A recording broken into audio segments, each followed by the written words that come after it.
Hello, and welcome to my stream. Ah, you're here early, Pentagonite. Good afternoon. Yeah, I'm just getting something set up. How's your day so far?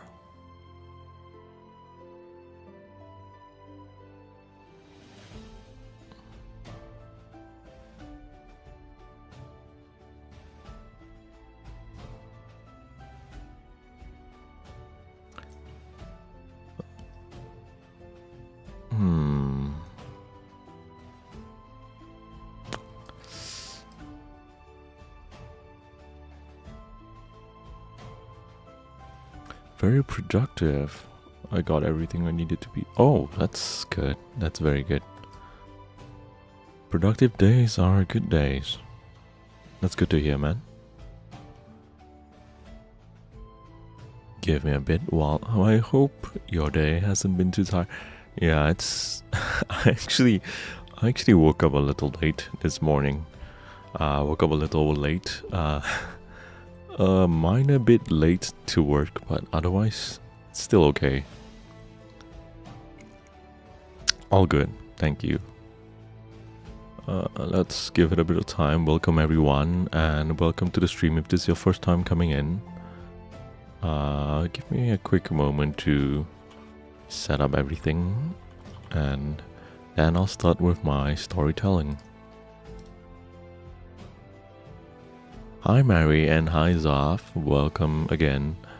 Have you guys had your dinner yet? Make sure to have your dinner if you haven't, okay? I don't want you to be listening in on my story while you guys haven't ate.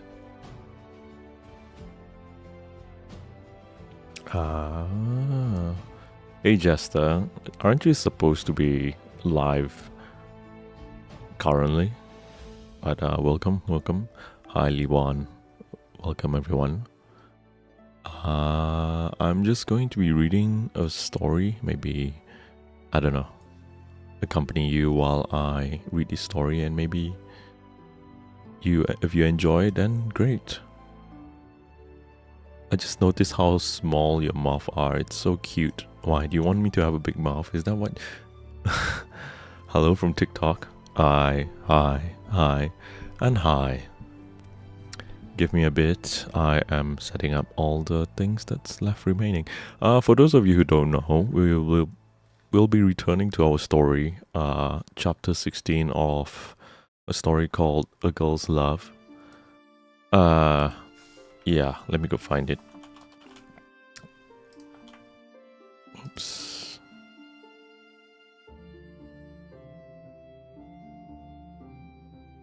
Oh no.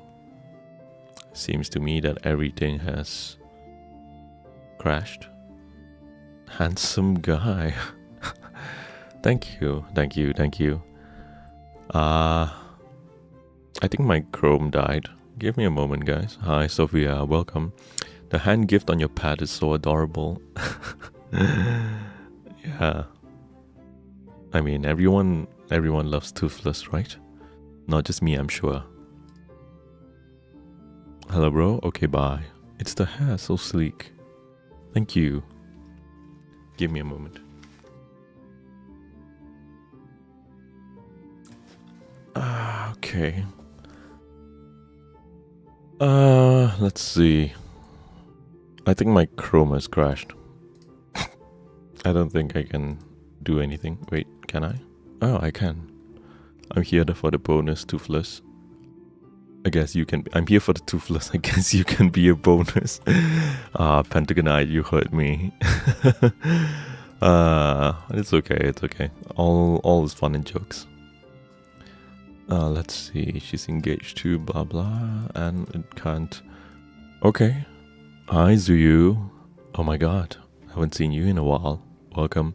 Hi Mia. Welcome too. Yesterday you put that black thing on your face. It suits you so.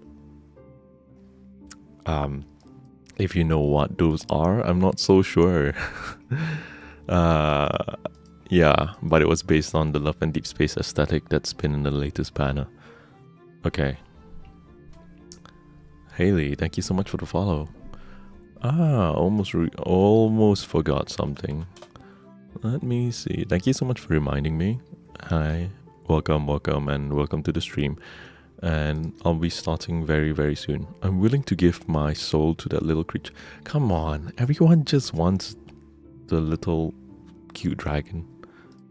Every single time. You're going to be our Valentine for tomorrow? Sure. Would you want to be my Valentine too? Come closer. I'm comfortable. Okay, Abang Big Not Solat. Of course we want that little creep. Come on, man. Leave him alone. Leave the poor dragon alone. Look at how horrified he looks. Bila Not Solat. And you too, of course. Oh, okay. I see what it is. It's the dragon first. Okay. What am I reading? I am reading A Girl's Love. And I will be continuing chapter 16. Okay? So everyone's comfy. Everyone's tucked in. Get your, I don't know, get some hot chocolate or whatever. Get comfortable. And I'm going to start. Can the dragon shoot fire? Yes, it can. It has burnt my clothing before, and I would prefer that he not touch my hair this time. If you have one chance for something, what would it be? It would be to spend Valentine's with all of you guys tomorrow. Okay, I'll start now. Why your name is Yoru? Is there any history? There's a little bit of history. Yoru stands for night, and Lucius stands for light, so it's night light. Okay, let me start. Otherwise, I'll be dilly-dallying so much I completely forgot. There is a lore, but I haven't really announced it. I think it's a personal reason. Yeah, YoruLucius. Are you and I don't... Okay. Relax, guys. I'm gonna let me start with the story first. Otherwise, this is going nowhere. Be my night light. I'm scared of the dark. I think night light, or do you mean night? Okay. Okay, loves. Okay, dears. Okay, let me start. So I'm continuing chapter 16 of A Girl's Love. This is written by Charles Garvice. You can find the book online. Okay, I'm going to be reading a story, okay? Relax. Okay. So chapter 16. This chapter starts with Jasper Addleston was in love. There was some time before he would bring himself to admit it, even to himself. For he, who was wont to pride, he couldn't even believe on his superiority to all attacks of the tender passion. Often and often he has amused himself and his chosen companions by the ridiculing of conditions of those that's weak, who are just mere mortals, who basically allowed themselves to be carried away by what he termed a weak and contemptible affection for the other gender. Good night story, yes. Just get comfortable. Hi Snow, hi Hannah. Okay. Marriage, as he used to say, was entirely a matter of business.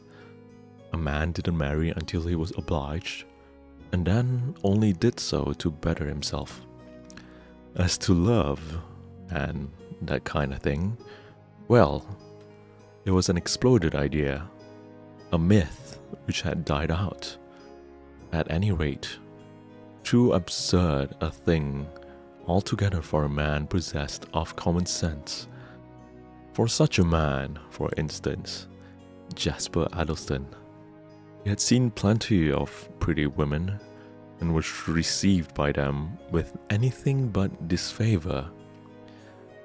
He was good looking, also handsome, and would have been that if you have got rid of that sharp, cunning glint of his small eyes, and he was clever and accomplished. He was just a man, he would have been supposed, to fall a victim to the tender passion, but he had stuck fast by his principles, and gone stealthily along the road to success with his cold smile, ready for anyone in general, and not a warm beam in his heart for anyone in particular. Okay, Zuyu, what app do you make your character? It's called Live 2D. Let's see. Yeah, welcome everyone. He's just a guy. Pentagonite is right. He's just a guy. Okay. And now, yes, he was in love. In love as deeply, unreasoningly, as impulsively as the veriest schoolboy. This was very annoying. It would have been very annoying if the object of his passion had been an heiress, or the lady of title whom he had in his inmost mind determined to marry. For all, he would have preferred to have attained to his ambition without any awkward and inconvenient lovemaking. That's pretty something. But the girl who had inspired him with this sudden and unreasoning passion was, much to his disgust, neither an heiress nor an offshoot of nobility. She was a mere nobody, the niece of an obscure painter. She was not even in society. Jasper, he said, you won't go and make a fool of yourself, I hope. She's entirely out of your line. She's only a pretty girl. You've seen a score, 100 as pretty, or prettier, and she's a mere nobody. Oh no, you won't make a fool of yourself. You'll go back to town tomorrow morning. But he did not go back to town, and instead he went to the conservatory at the rectory and made up a bouquet and took it to the cottage and sank deeper still into the mire of foolishness, as he would have called it. Hi everyone, and welcome to my stream. I hope you enjoyed the story. Let's see. But even then, it was not too late. He might have escaped even then by a dint, calling up his foolish and selfish nature. You wanna go? Oh my god. I'm sorry about that. Where was I? Selfish nature and thinking of all his ambitions. But Stella, unfortunately roused, what was more powerful in him than sudden love? His self-conceit. Guys, sorry, you guys in chat are making me laugh so much, so I'm not even concentrating on the story. Okay, she actually dared to defend Lord Leicester windward. That was almost the finishing stroke, unwittingly dealt by Stella, and he went away inwardly and raging with incipient jealousy. But the last straw was yet to come, that should break the back of all his prudent resolves, and that was the meeting with Stella and Lord Leicester in the riverwood, and Lord Leicester's attack on him. That moment, the moment when he lay on the ground looking up at the dark, handsome, angry, and somewhat scornful face of the younger peer, Jasper Addison registered a vow. He vowed that, come what would, by fair means or foul, he would have Stella. He vowed that he would snatch her from the haughty and fiery young lord who had dared to hurl him, Jasper, to the dust and then insult him. What love he already possessed for her suddenly sprang up in a fierce flame of jealousy passion. And he rode home to the rectory. He repeated that vow several times, and at once, without the loss of an hour, began to hunt for some means to fulfill it. He was no fool, this Jasper Addison. For all his conceit, he knew the immense odds against him if Lord Leicester really meant anything by his attention at Stella. He knew what fearful advantages Leicester held. All the court cards was in his hand. He was handsome, renowned, noble, and wealthy, a suitor whom the highest in the land would think twice before refusing. He almost guessed, too, that Stella had already loved Leicester. He had seen her face turn to the young lord, had heard her voice as she spoke to him. He ground his teeth together with vicious rage as he thought of the difference between her way of speaking to him and to Leicester. But she shall speak to me, look at me like that before all this game is over. This he swore to himself. I can afford to wait for my opportunity.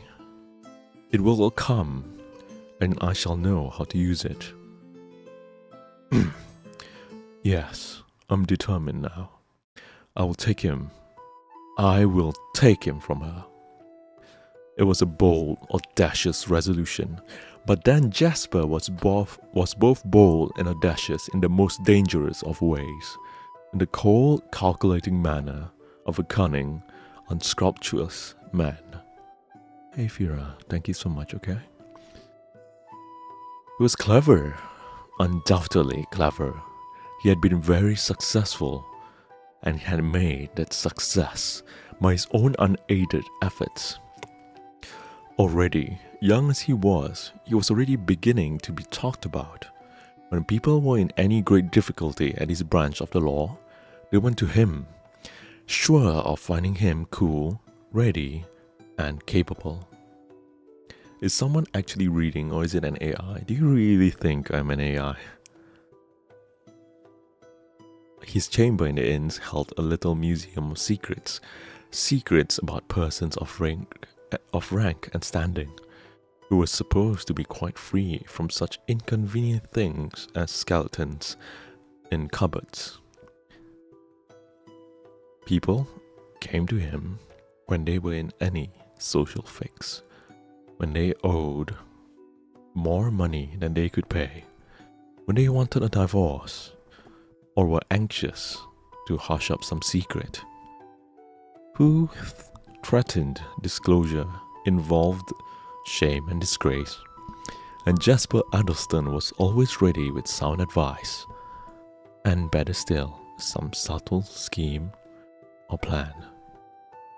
Yes, he was a successful man, and had failed so seldom, almost never, that he felt he could be confident in this matter too. Hey Fumiko, thank you so much, okay? I've always done well for others, he thought. I've gained some difficult points for other people. Now I will undertake this difficult matter for myself. My cat? He's not a cat, he's a dragon, but welcome everyone. I have always done so, and now I will do this myself. He went home to the rectory and pondered, recalling all he knew of old Etheridge. It was very little, and the rector could tell him no more than he knew already. James Etheridge lived the life of a recluse, appearing to have no friends or relations, save Stella. Nothing was known about his former self. He had come down into the quiet valley some years ago and settled at once in the mode of existence which he was palpable to all. Was he ever married? Asked Jasper. The rector thought not. I don't know, he said. He certainly hasn't married down here. I don't think anyone is known about him. And with this, Jasper had to be content. All the next day, after his meeting with Stella and Leicester, he strolled about the meadows, hoping to see her. but failed. He knew he ought to be in London, but he could not tear himself away. I miss. Thank you guys so much for the follow. Okay. His arm felt a little stiff, and though there was nothing else the matter with it, he bound it up and hung it in a sling, explaining to the rector that he had fallen from his horse. Then he heard of the party at the hall. Grinding his teeth with envy and malice, he stole into the lane and watched Stella start. In his eyes, she looked doubtfully beautiful, since he had sworn to have her. And he wandered about the lane and the meadows thinking about her. Hey Mary, yes, I do have other platforms. You can find them on my profile. You're a voice actor. What characters? So far only for games. I hope to get bigger roles next time. Hi Sagi. Okay, where was I? Okay. The lane's thinking about Stella, and thinking too of Lord Leicester all that evening, waiting for her to return to get one look at her. Fortune favored him with more than a look, for while he was waiting for the boy, you look like another VT.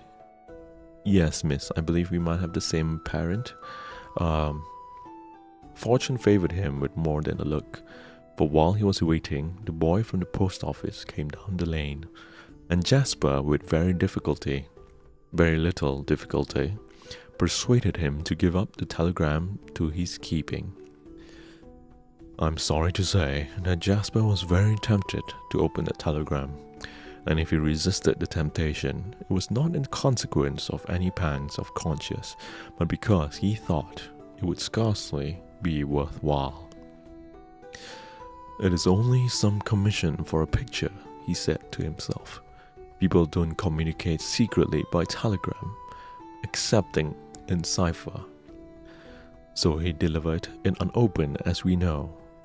But when we heard that sudden exclamation of the old man's, he was heartily sorry he had not opened it. Okay.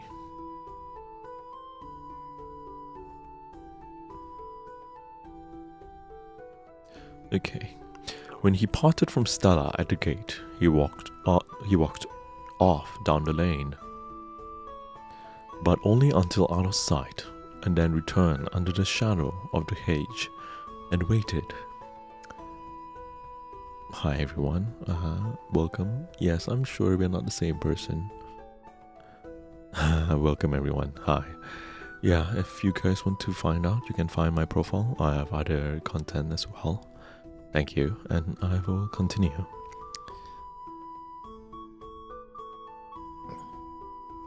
So he delivered it unopened, as we know, but when he heard that sudden exclamation, he was heartily sorry he had not opened it. When he parted from Stella at the gate, he walked off down the lane, but only until out of sight, and then returned until the shadow of the hedge and waited. He could see into the studio. He see the old man sitting in a chair, bowed with sorrow, and Stella's graceful figure hovering about him. There was something worth knowing in that telegram, he muttered. I was a fool not to make myself acquainted with it. What will he do now? He thought the question out, still watching, and the old man's movements seen plainly through the lighted windows, for Stella had only drawn the muslin curtain too hurriedly and imperfectly, afforded an answer. He's going up to town, he muttered. He knew that there was an early market train, and felt sure that the old man was going by it. Hastily glanced at his watch. He sat his hat firmly on his head, dipped his arm out of the sling, and ran towards the rectory.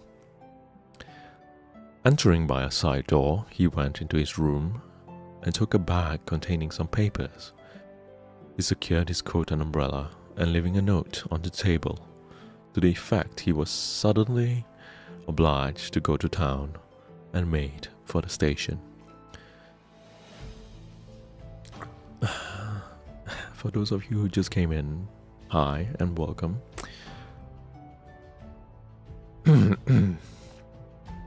As he did not wish to be seen, he kept in the shadow and waited, and was rewarded in a few minutes by the appearance of Mr. Atteridge. There was no one on the station besides themselves, and Jasper had no difficulty in keeping out of the old man's way. A sleepy porter sauntered up and down, yawning and swinging by his lantern, and Jasper decided he wouldn't trouble him by taking a ticket. Okay. The train came up. Mr. Atteridge got into a first-class carriage, and Jasper, waiting until the last moment, sprang into one at the further end of the train. "Never mind the ticket," he said to the porter. "I'll pay on the other end." The train was an express from windward, and Jasper, who knew how to take care of himself, pulled the curtains closed and drew a traveling cap from his bag, and curling himself, he went to sleep, while the old man, few carriages further off, sat with his white head bowed in sorrowful and wakeful meditation. When the train arrived at the terminus, Jasper, awaking from a refreshing sleep, drew aside the curtain and watched Mr. Atteridge get out, waited until he approached the cab stand, and then, following up behind him nearer, heard him tell the cabman to drive him to King's Hotel, Covent Garden. And then Jasper called a cab and drove it to the square in which his chambers were situated, dismissed the cab, and saw it crawl away out of sight, and climbed up the staircase which served as the approach to the many doors which lined up the narrow green passages. Okay, I'm so sorry about that. I misread a word, and I can't stop thinking about it. Sorry, it's a human error. Hi and welcome everyone who just joined in. Where was I? Okay. On one of these doors, his name was inscribed in black letters. He opened the door with a key, struck a light, and lit a candle which stood on a ledge, and entered a small room which served for the purpose of a clerk's office and a client's waiting room. Beyond this, the communicating off by a green baize door was his own business room, but there were still other rooms behind. One, his living room, another which he slept, and beyond that, a smaller room. He entered this, and holding the light on high, allowed its rays to fall upon a man lying curled up on a small bed. He was a very small man, with a thin parchment-lined face, curled by closely cropped hair, which is ambiguously described as auburn. This was Jasper's clerk, Fatatum slave. It was who sat in the outer office and received the visitors and ushered them into Jasper's presence or put them off with excuses. He was a singular-looking man, and no particular age nor individuality. Some of Jasper's friends were often curious as to where Jasper had picked him up. But Jasper has always evaded the question, or put it by some jest. and Scribble's antecedents remained a mystery.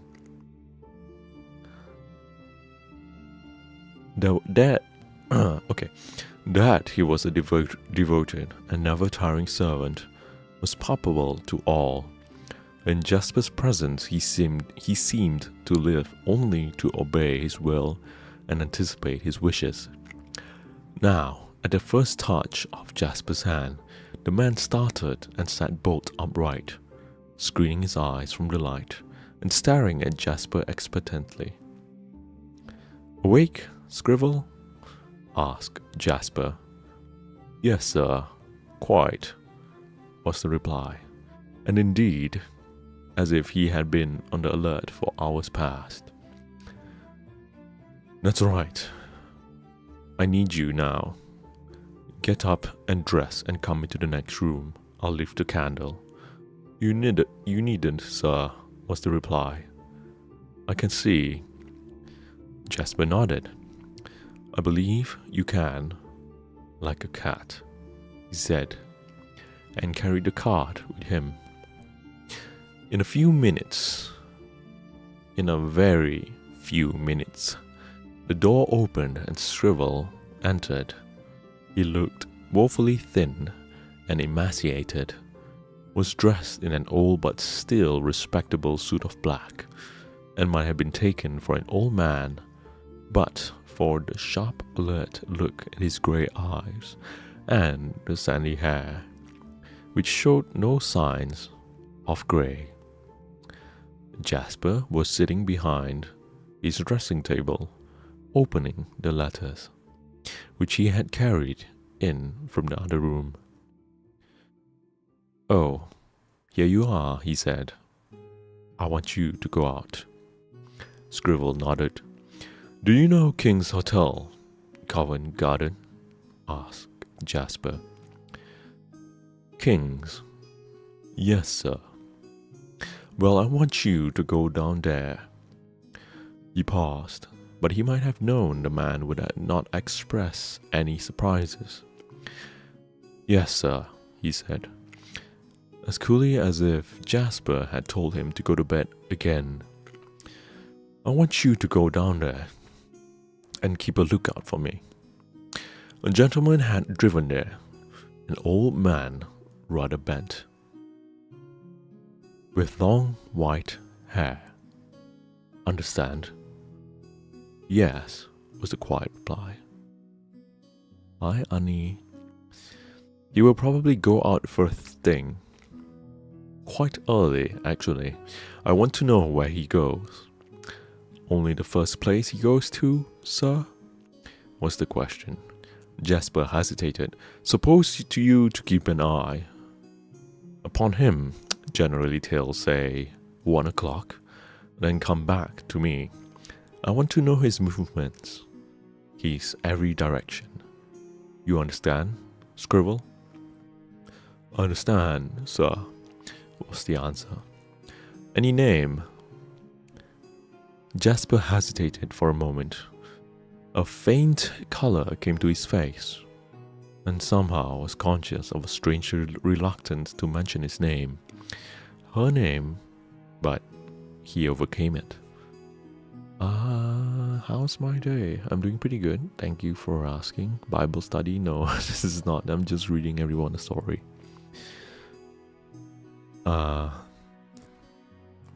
Okay.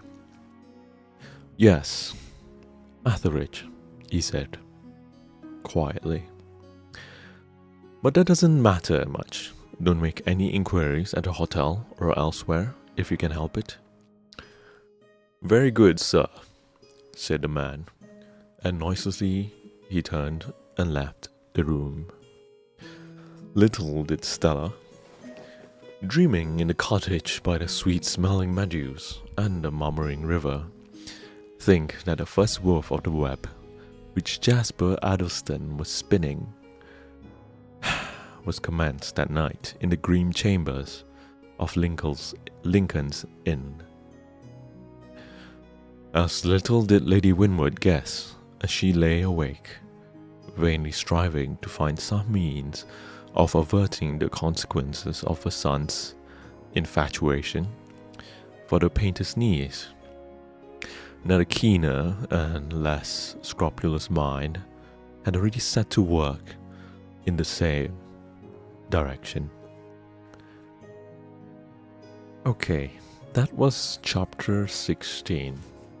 Oh, hi Profane Rose, and welcome to the stream, and Sleepy, hello. How's everyone doing so far? Let's take a quick break, maybe a minute or two, before I continue the next. How's everyone feeling so far? It's Thursday. Any of you have any plans tomorrow?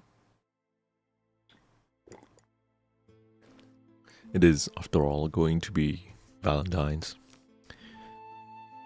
Remember to drink some water. What chapter am I in right now? I'm currently in 7. I'm going to be reading 17. Yeah. So, without further ado, I guess I will start. Chapter 17. Jasper Okay. Jasper I need to keep it PG-13, so let me change the words. Jasper undressed and went to bed, and slept as soundly as men of his peculiar caliber do sleep. While Shrivel was standing at the corner of a street in Covent Garden, with his hands in his pockets and eyes on the entrance to King's Hotel. A little after 9, Jasper awoke, had his bath, dressed, went out, got some breakfast, and sat down to work. And for the first time, being forgotten. Actually, forgot that such an individual such as Stella Etheridge existed. That was the secret of his power, that he could concentrate his attention on one subject to the absolute abnegation of all others. Hey Hannah, thank you so much for the pin, you're amazing. Several visitors put in an appearance on business, and Jasper opening the door by means of a wire which drew back the handle without moving. At about 12:30, someone knocked, and Jasper opened the door, and a tall, fashionably dressed young gentleman entered. It was a certain Captain Halliday, who had been one of the guests at Winwood Hall on the first night of our introduction here. Captain Halliday was a man about town, one who had been rich, who had worked very hard to make himself poor, and nearly succeeded. He was a well-known man and a member of a fast club, at which high play formed the chief amusement. Jasper knew him socially, and got up, a thing he did not do often, is to shake hands. "How do you do?" he said, motioning him to a chair. "Anything I can do for you?" It was generally understood by Jasper's acquaintances that Jasper's time was money, and they respected the hours devoted to him by business. "Hey Natty, you dozed off?" "No, that's okay. I hope you had a good sleep." And hi, Exion. Welcome everyone who just came in. Okay, Captain Halliday smiled. "You always come to the point, Addleston," he replied. "Yes, I need a little advice." Oh, hi. Hi, everyone. Jasper sat down and clasped his hand over his knees. They were very white and carefully kept hands. "Hope I may be able to give it to you." "What is it?" "Well, look here," said the captain. "You don't mind my smoking a cigarette, do you? I always talk a bit better when I'm smoking." "Not at all. I like it, said Jasper. But the lady clients, said the captain, with a little contraction of the eyelids, which was suspiciously near a wink. I don't think they mind, said Jasper. They are generally too occupied with their business to notice. A light? And he handed the wax tappers which stood on his desk for sealing purposes. The captain lighted his cigarette slowly. It was evident that the matter upon which he required advice was rather delicate, and only to be attacked with much deliberation. Look here, he began. I've come upon an rather awkward business. Jasper smiled. It's not unfrequently happened that his clients came to him for money, and not unfrequently he managed to find some for them. Of course, through some friend, and always through some friend. In the city, who demanded and obtained a tolerably large interest.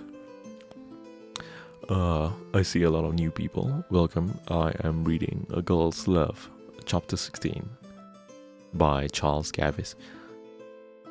Jasper smiled and wondered how much the captain wanted, and whether it would be safe to lend it. What is it? He said. You know, the rockery? Asked the captain. Jasper nodded. I was there the other night. I'm there every night, I'm afraid.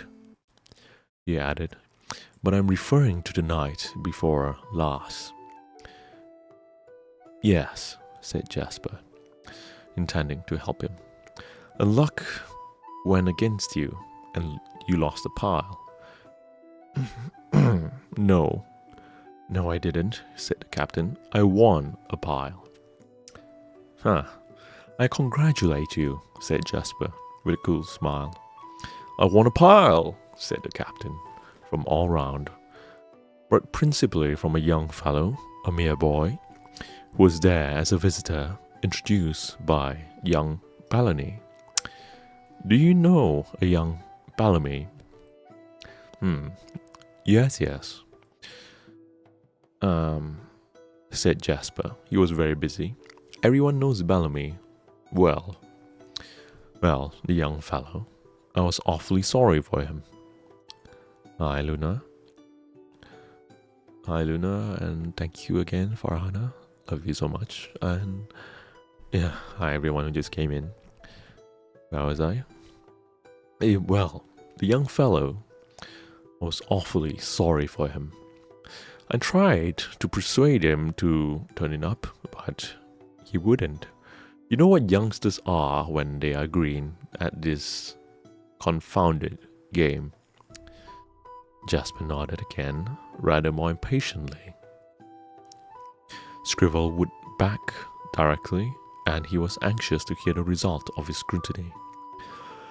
See, luck went with him at first, and he won a pretty good deal, but it turned after a time, and I was the better by a cool 150. I stopped at that. It was too much as it was to win from a youngster, and he gave me his IOU. The captain paused and lit another cigarette. Next morning, being rather pressed, did I tell you I went home with Gooch and one or two others and lost the lot? He broke off simply. Jasper smiled. No, you did not, but I can quite believe it. Go on. Next morning, being rather pressed, I wanted to pay my own IOUs. I looked him up to collect his, and he put you off, and you want me to help you. Am I right? Said Jasper, smiling behind his white hand. No, I don't. Hi, Kirsty. Welcome. I hope you've been well, and I hope you ate. Where was I? No, I don't. I wish you hear me out, said the captain, not unnaturally aggrieved by the repeated interruption. I beg your pardon, said Jasper. I thought I should help you, to bring you to the point, but there, tell it your own way. He didn't refuse. He gave me a bill, said the captain. Said he was sorry he couldn't manage the cash, but expecting me to call, had got a bill ready, which you naturally declined to accept from a perfect stranger, said Jasper. Which I did nothing of the sort, said the captain. It was backed by Bellamy, and that was good enough for me. Bellamy's name written across the back, making him responsible for the money. If the young fellow didn't pay... I understand what a bill is, said Jasper with a smile. Of course, assented the captain, puffing at his cigarette. Bellamy's name, mine, which was good enough for me. And for most people, you might add, said Jasper. Well, I meant to get some fellow to discount this, get some money for it, you know, but happening to meet Bellamy at the club, it occurred to me that he might not have liked the bill hawked about, so I asked him if he'd take it up. See? Quite. Whether he'd give you the money for it, the £150, I see, said Jasper. Well? Sorry, let me pause my reading. You look like someone who can say oratrice mechanic the endless cardinal. I don't know. I know it was a fucking meme. Okay, sorry. Where was I? I mean, comment for typing all that, by the way. Anyway. Jasper said, Well, I didn't... I put it rather delicately. There was a lot of fellows about, and he didn't seem to understand me.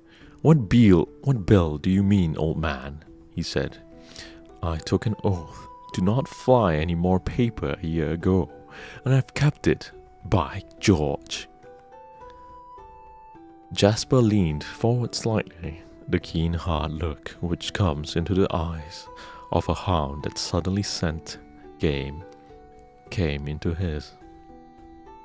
But this time he did not speak, as was usual with him when interested.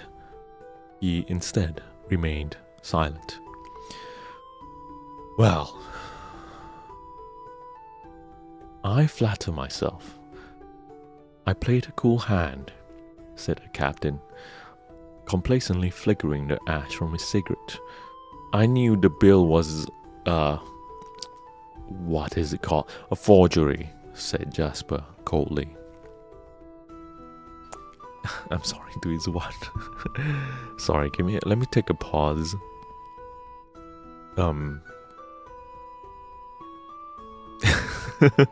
The more I read this story, like I read it myself, it's actually quite funny to listen.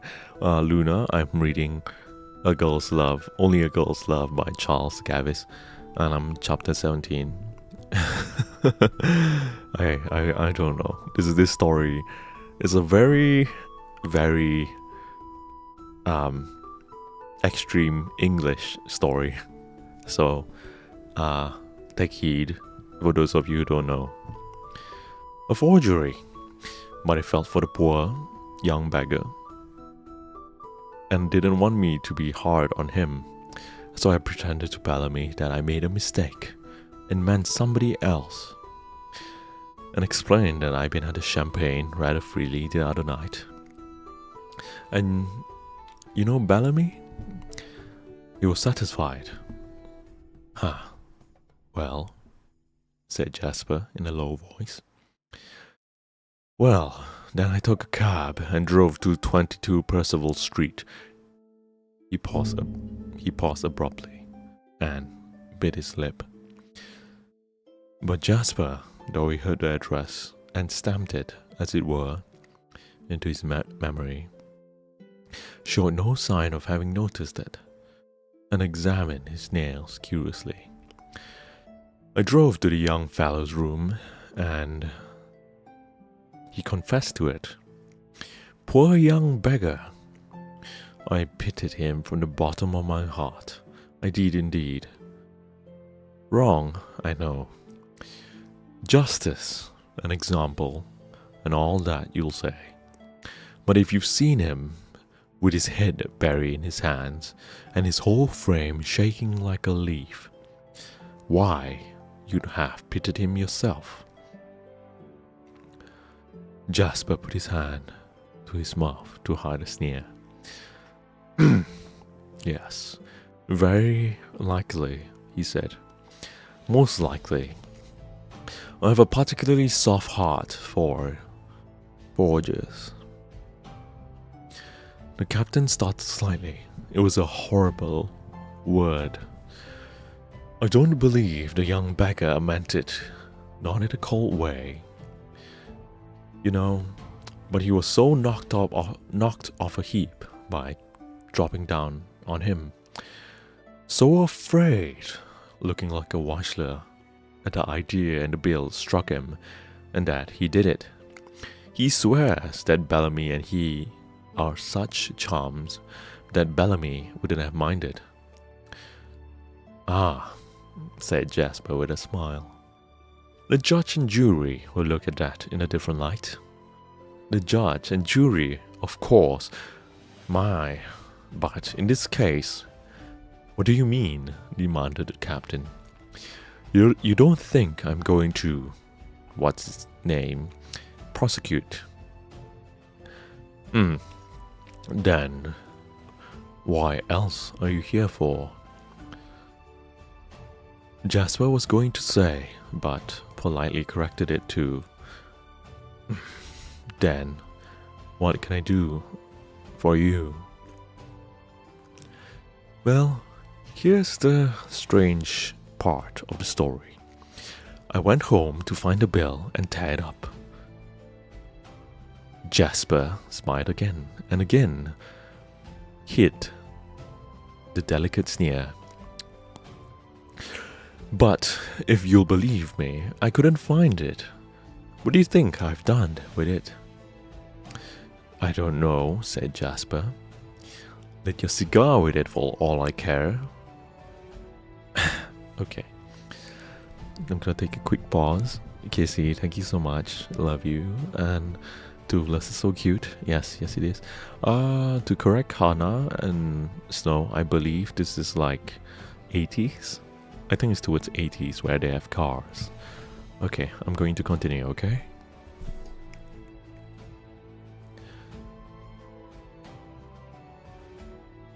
No, in a fit of absence of mind, we'll call it champagne cup and brandy and soda, I've given it to old Murphy, with other bills in payment of a debt.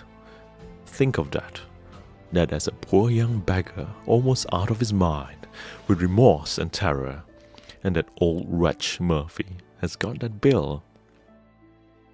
And if it isn't got from him, he'll have the law of young, of the boy as sure as fate is fate.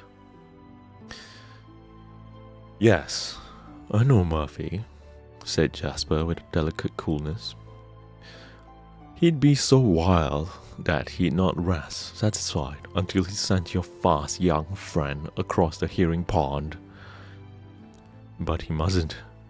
I should never forgive myself. Think of it, Addleston.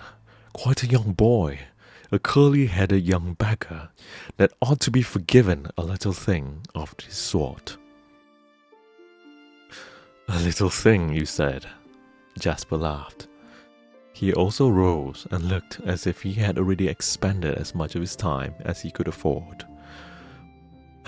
Well, echoed the captain. Now I want you to send for that bill, Addleston, and get it at once. Okay, Certainly. Thank you so much, Pentagonite. Thank you. Certainly.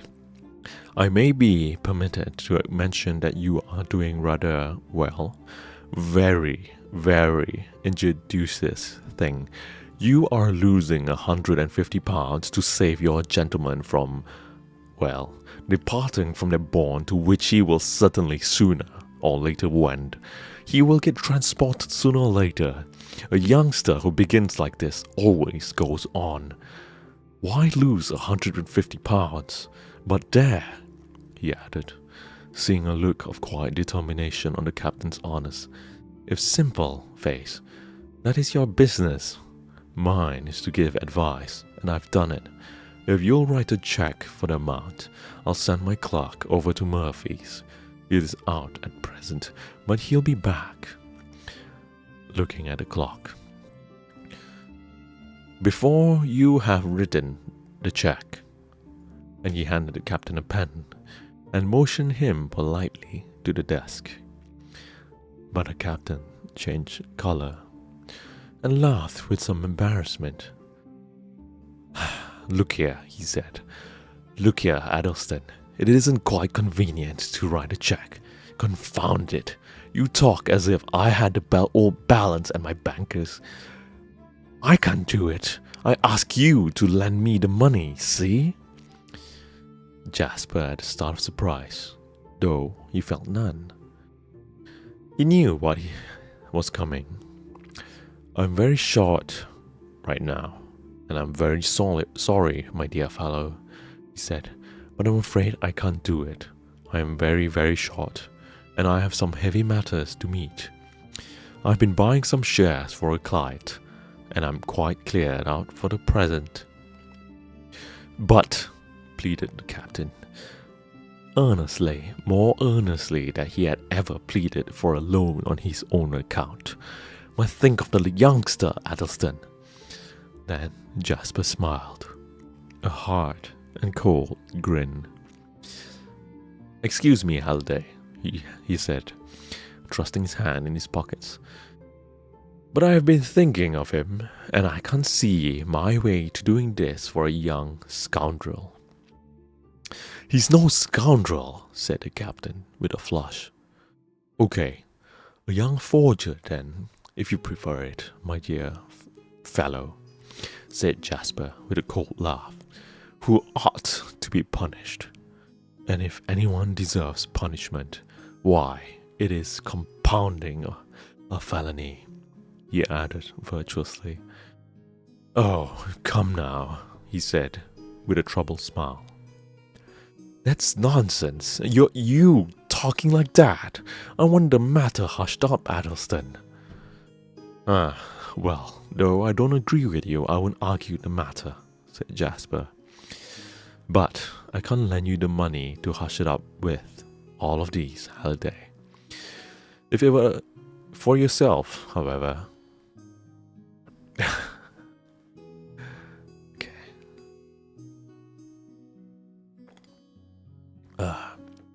There was something in Jasper's cold face, in his compressed, almost sneering leap. Shit. Oh my god, I'm so sorry. I'm so sorry. Snow, shut the fuck up. Okay. Anyway, where was I? Sorry, for those of you who are wondering, my dear friend Snow here is referencing to homosexual stuff. Anyway, okay, let me go back to the story. I don't want to go too far.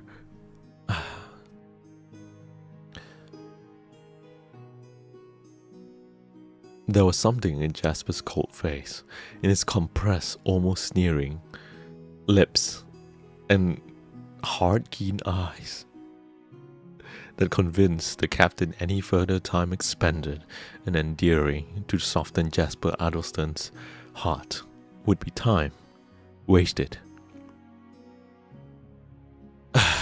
You know what? Never mind, he said. I'm sorry I've taken up your time. Good morning. Of course, this is quite confidential, you know that. Jasper raised his eyebrow, smiled pleasantly. My dear Halliday, you are in a lawyer's office. Nothing that occurs within these walls go out, unless the client wishes it. Your little story is as safely locked up in my bosom as if you had never told anyone about it. Good morning. The captain put on his hat and turned to go, but at that moment the door opened and Scribble entered. I beg pardon, he said, and drew back, but paused, and instead of going out, walked up to Jasper's desk and laid a piece of paper on it. Jasper took it up eagerly. There was one line written on it, and it was this: 22 Percival Street. Jasper did not start. He did not even change color. His lips tightened, and a gleam of eagerness shot from his eyes. With the paper in hand, he looked up carelessly. All right, Scribble. Oh, by the way, just run off to Captain Halliday and tell him I should like another word with him. Scribble disappeared, and in another minute the captain re-entered. He looked rather downcast. What is it? He said, with his hand on the door.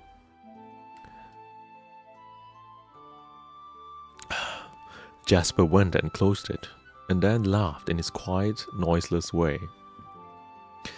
I'm afraid you think me a soft kind of lawyer, Halliday, but this story of yours has touched me. Indeed it has.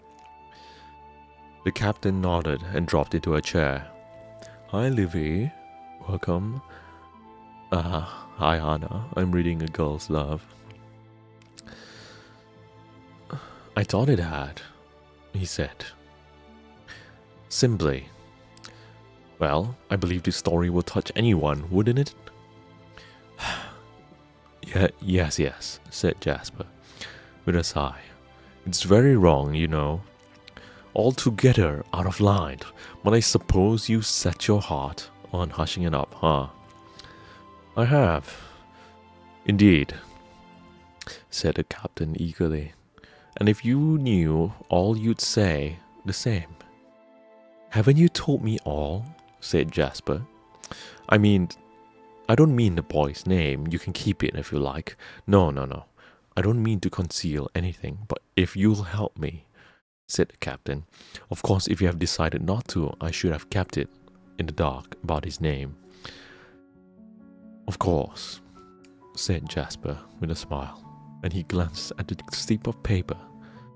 Well, perhaps you'd better tell me all, hadn't you? I think I had, assented the captain.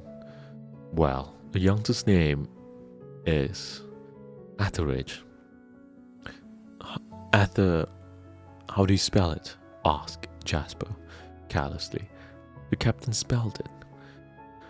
Not a common name, and he's anything but a common boy.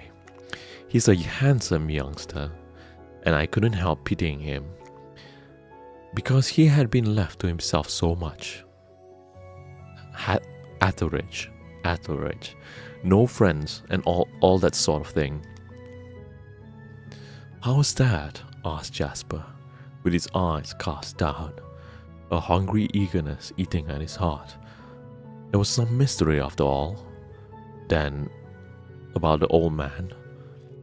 Well, it is this way.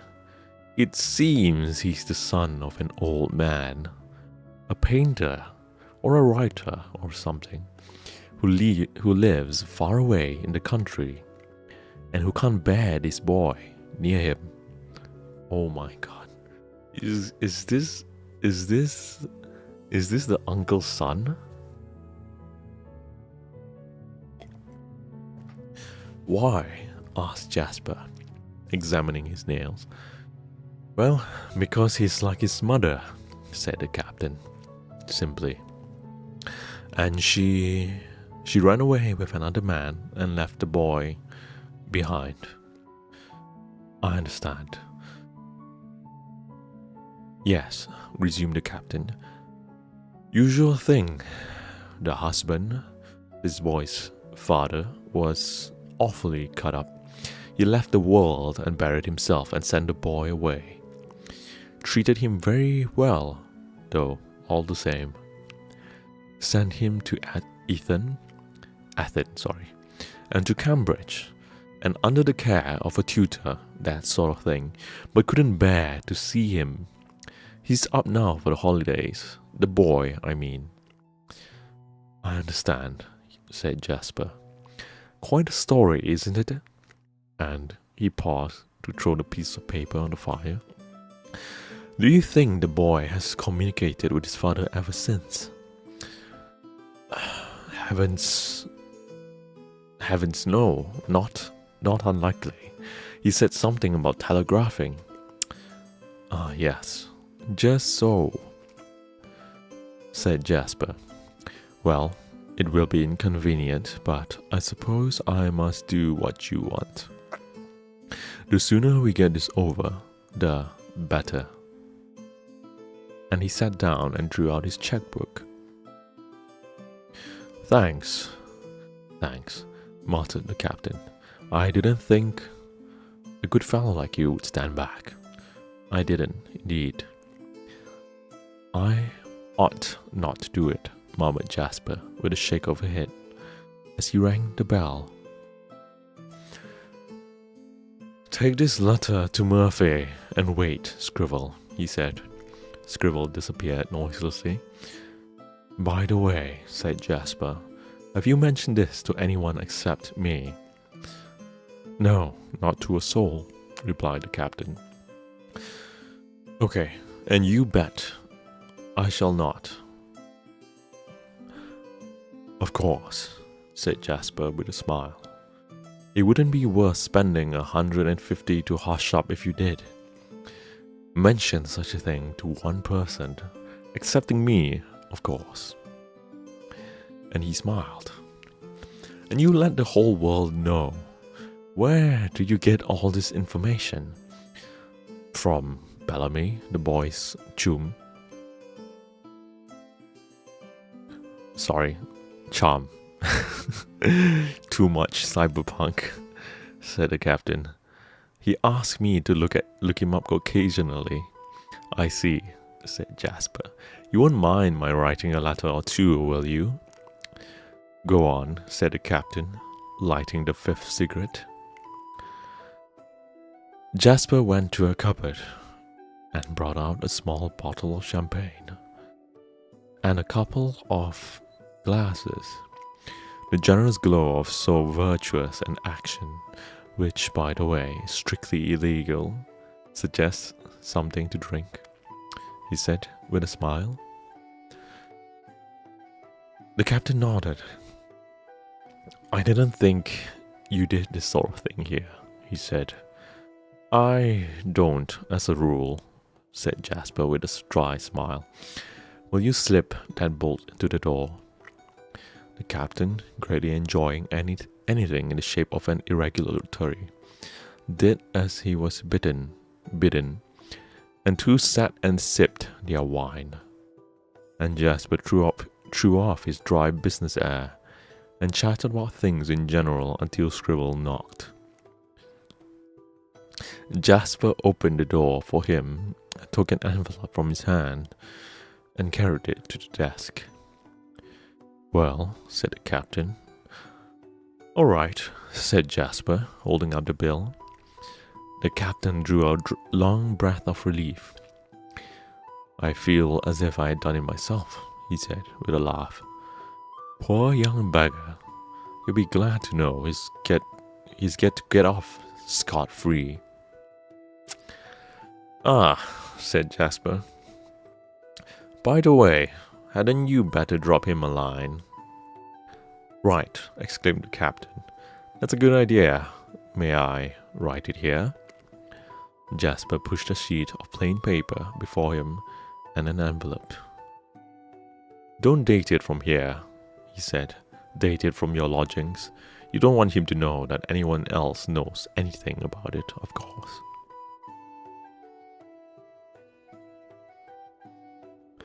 Of course not. How thoughtful you are. That's the best of lawyer. Always keeps his cool. And he drew up a chair and wrote, not in the best of hands or the best of spelling. Okay, let me pause for a second. Is everyone enjoying their time? The slow burn is burning me.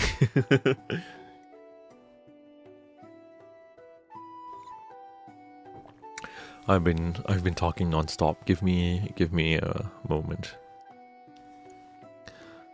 How's everyone doing? It's Thursday. How's everyone's day?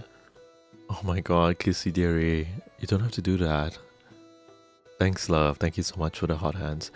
Yoru, do you have a Valentine? Why? I don't know. Let's see who's gonna come in to be my Valentine's first tomorrow. Please, Yoru, I need it. I want to eat that. Guys, please, stop trying to want to eat. Stop trying to want to eat Toothless. He's not finger food. Take a few minutes break, yeah.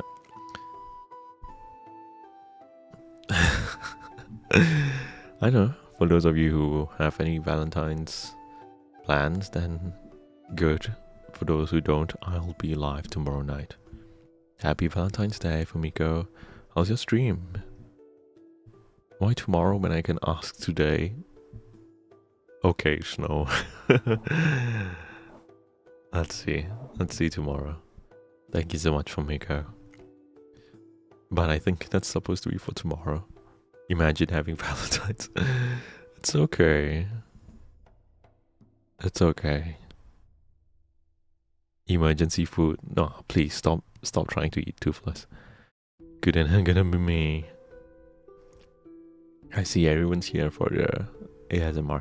Okay, tell you what, let me continue this chapter, and at the very least let me finish it. Okay, so the last I stopped was the captain writing a letter to the son of Atterridge. Dear Mr. Atterridge, I've got you know what. It is alright. Nothing more needs to be said. Be a good boy for the future.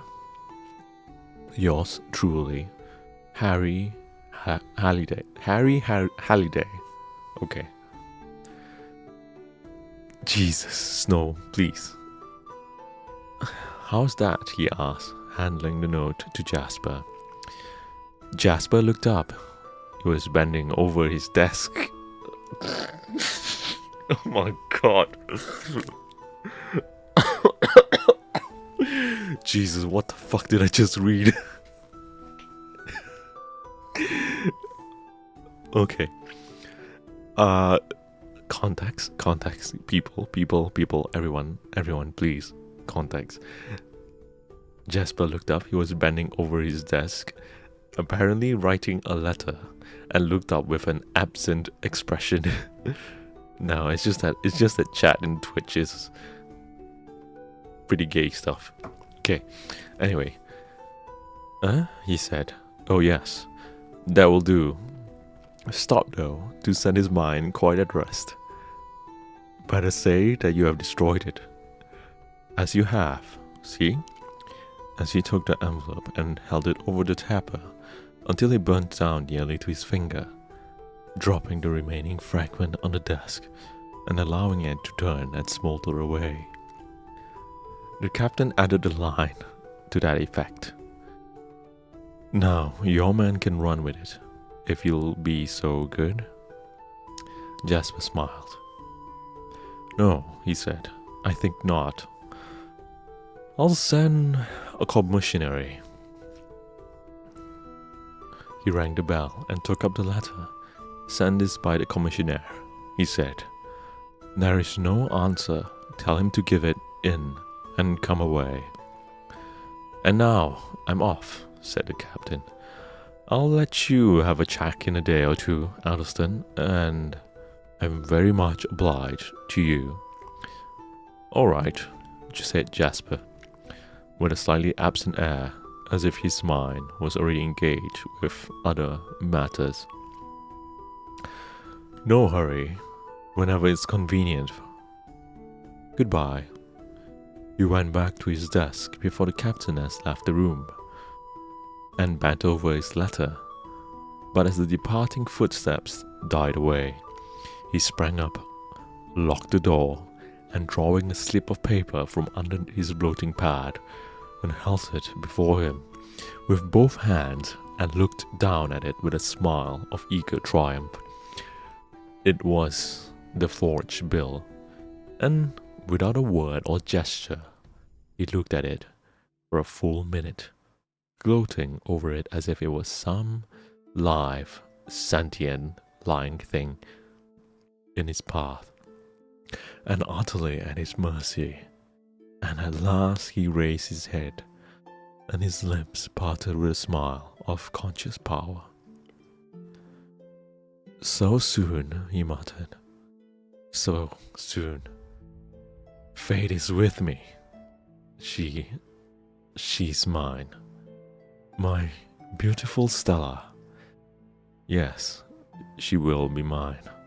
Though 100 Lord Leicesters stood between us. Okay. So that is going to be chapter 17. Now, before I go into the next chapter, how's everyone holding up? Okay, Kizzy, please drive safe, okay, dear? Oh my god, I'm pissed. Snow, would you shut the fuck up? I can't, man. Like, Snow is just like writing up gay stuff.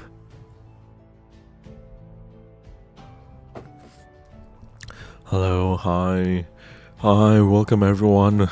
Oh my god, sorry, I'm a bit I've lost my voice quite a bit, but I'm having a lot of fun. Jesus. My god. Are you guys having fun? Are you guys enjoying your story? Jasper and Captain clearly wants to explore more than the 7 seas. Okay.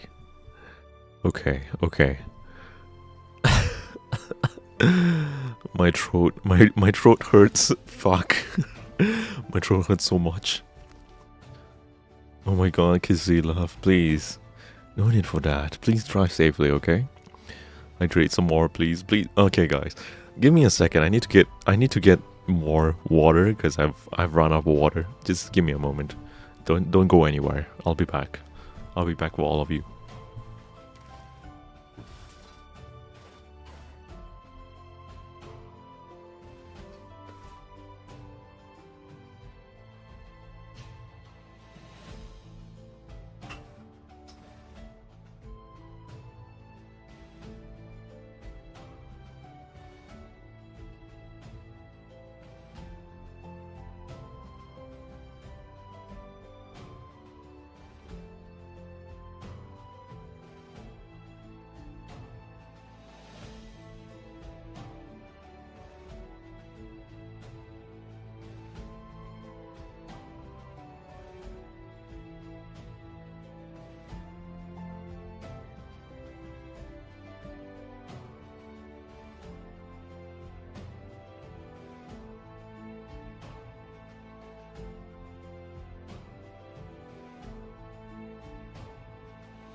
Oh my god. Bro, I think snow almost killed me.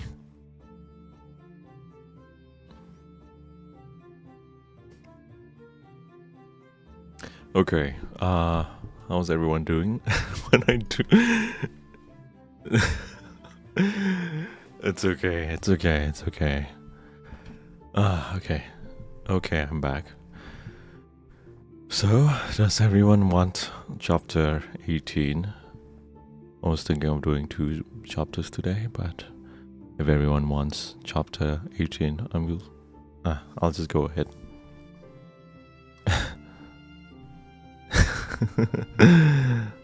Don't fight too much.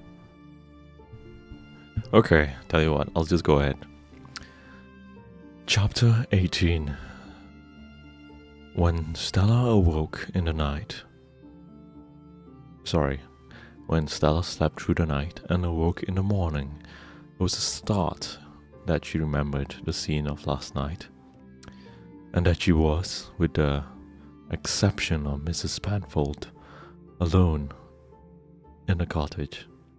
While she was dressing, she recalled the incident of the eventful evening, the party at the hall, the telegram, and, not least, finding of the mysterious miniature. But, above all, there shone out clear and distinct the all-important fact that Lord Leicester loved her, and that she had promised to meet him this evening. But for the present, there was much on her mind. She had to meet Mrs. Penfold and communicate the information that Mr. Etheridge had suddenly been called to London on important business. She could not suppress a smile as she pictured Mrs. Penfold's astonishment and curiosity, and then wondered how she should satisfy the latter without her betraying the small amount of confidence which her uncle had placed in her. She went downstairs to find the breakfast laid, and Mrs. Penfold hovering over unconcealed impatience. "Where's your uncle, Miss Stella?" she asked.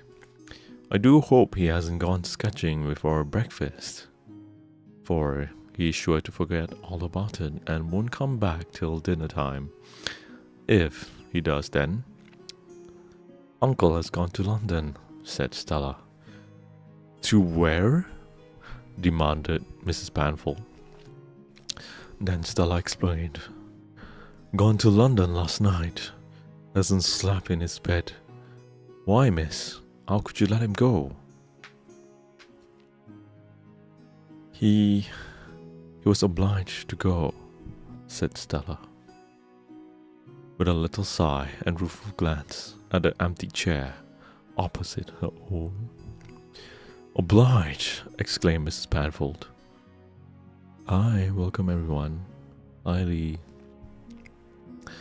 "Whatever was the matter, your uncle isn't obliged to go anywhere. Miss Stella," she added with a touch of pride. Stella shook her head. There was a telegram," she said. "I don't know what the business was, but he was obliged to go." Mrs. Penfold stood stock still in dismay and astonishment. "It will be the death of me," she breathed, awestruck. "He never goes anywhere, any distance, and starting off like that.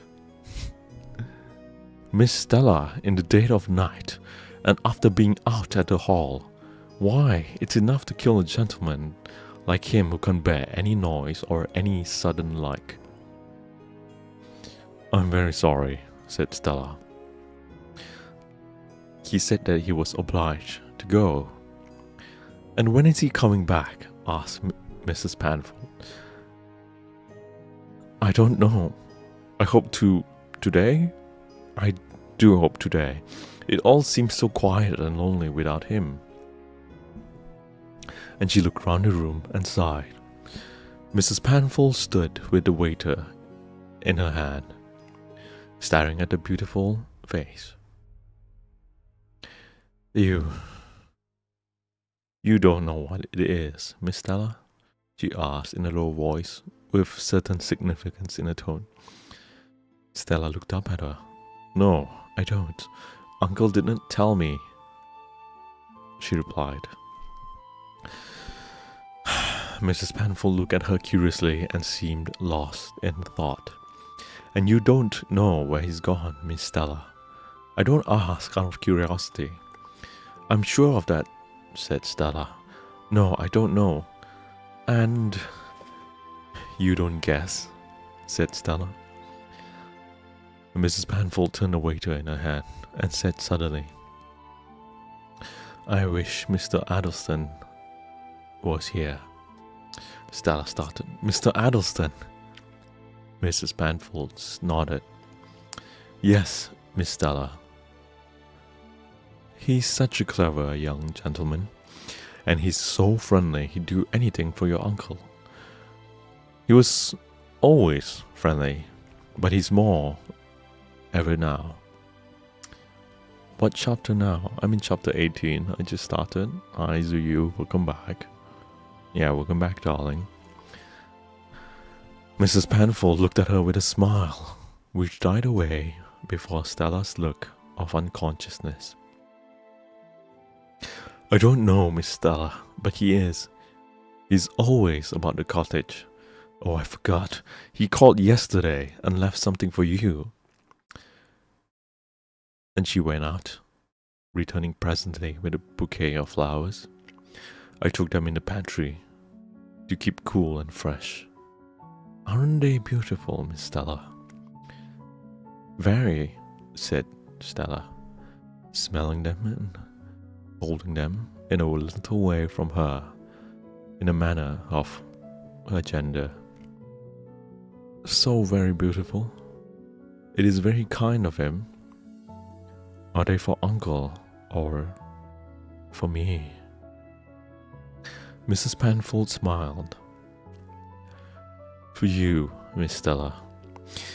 Is it likely he'll leave them for your uncle? I don't know, said Stella. He is Uncle's friend, not mine. Will you put them in the water, please? Mrs. Panful took them with a little air of disappointment.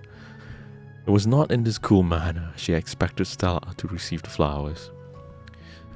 Yes, miss. And there's nothing to be done? No, except to wait for my uncle's return. Mrs. Panful hesitated for a moment. Then she went out. Hi, Jeanette. Hi, Yi Ching. Welcome. Stella made an effort to eat some breakfast. When there was a failure, she felt restless and listless. A spell seemed to have cast over the little house, a spell of mystery and secrecy. After breakfast, she took up her hat and wandered about the garden, communing with herself, and ever watching the paths across the meadows. Though she knew that her uncle could not possibly return yet. The day wore away and the evening came, and as daylight gave place to the sunset, Stella's heart beat faster. All day she's been thinking, dreaming of the hour that was now so near at hand, longing for and yet almost dreading it. This love was so strange, so mysterious a thing that it almost frightened her. Almost for the time, she asked herself whether she was not doing wrong, whether she had not better stay at home and give up this precious meeting. Hi, Izuyu. But she mentally pictured Lord Leicester waiting for her, mentally called up the tone of his voice, welcoming her, and her conscience was stilled. "I must go," she murmured. And if at least afraid she should change her mind, she put on her hat and went down the path with a quick step. But she turned back at the gate and called to Mrs. Panfield. "I'm going for a stroll," she said, with a sudden blush. "If Uncle returns while I am away, tell him I shall not be long." And then she went across the meadows to the river bank. Hello, welcome. For those of you who are new, welcome to the stream. Lord Leicester, please. Okay. All was silent save the thrushes in the woods, and the nightingale with its long liquid note and short jug, jug. She sank down upon the grassy bank and waited. The clock struck the hour of appointment, and her heart beat fast. Suppose he did not come. Her cheek paled, and a faint, sickening feeling of disappointment crept over her. The minutes passed. Hours, they seemed. And then with a sudden resolution she rose. "He will not come. I will go back. It is better so." But even as the words left her lips sadly, a light skiff shot from the shadow from the opposite bank and flew across the river. It was Lord Leicester. She knew him though his back was turned towards her, and he was dressed in a suit of boating flannel, and her heart leaped. With practiced ease, he brought the skiff alongside the bank and sprang up beside her, both hands outstretched. "My darling," he murmured, his eyes shining with a greeting as passionate as his words. "Have you been waiting long? Did you think I was not coming?" Stella put her hands in his and glanced up at him. Her face flushed. I did not know," she said, but with a little smile lurking in the corner of her red lips. "You knew I should come," he went on. What could prevent me? Stella, I was here before you. I've been lying under the tree, watching you. You look so beautiful that I lay there feasting my eyes and reluctant to move, lest I should dispel the beautiful vision. Stella looked across her eyes and drooped. Hi, Mitsuke. Hi. You were there while I was thinking you had perhaps forgotten. Forgotten? He laughed softly. I had been looking forward to this hour. I dreamt of it last night. Can you say the same, Stella?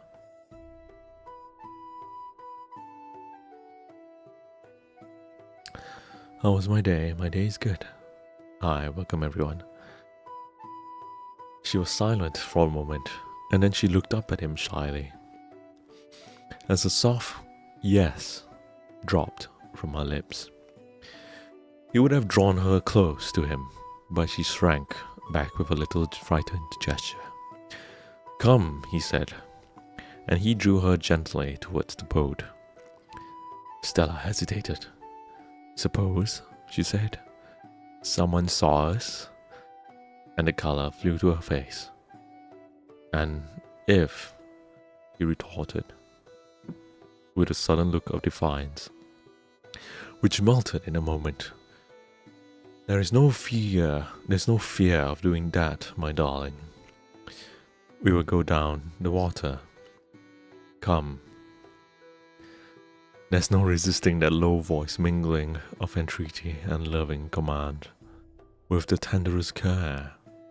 He helped her into the boat and arranged a cushion for her. See, he said, if we meet any boat, you must put up your sunshade. But we shall not where we are going.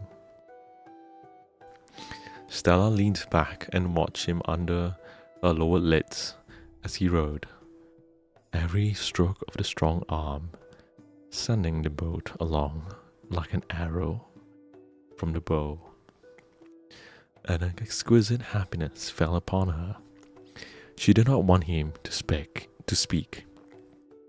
It was enough for her to sit and watch him, to know he was within reach of her hand if she bent forward, to feel he loved her. He rowed downstream until they came to an island. Then he guided the boat out of the principal current and into backwater, and rested on his oars. Now, let me look at you, he said. I haven't had an opportunity yet. Stella put up the sunshade to shield her face, and laughingly he drew it away. That is not fair.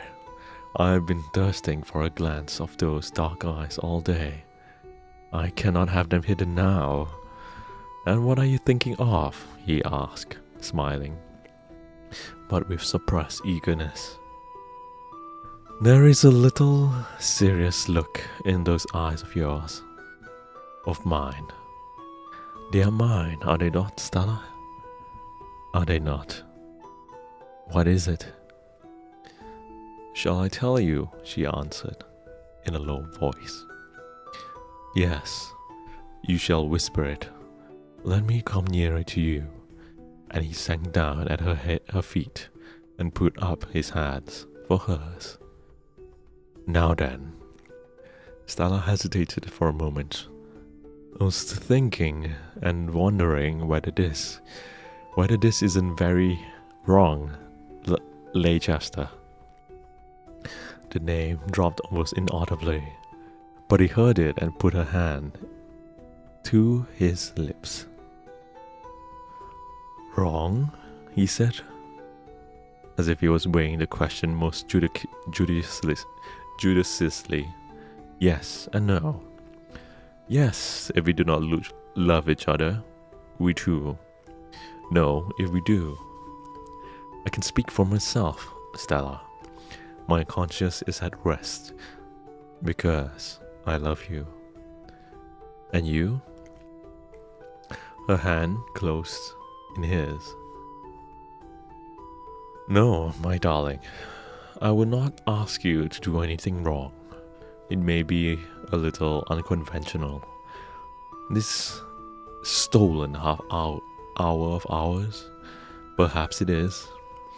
But what do you and I care for the conventional? It is our happiness that we care for.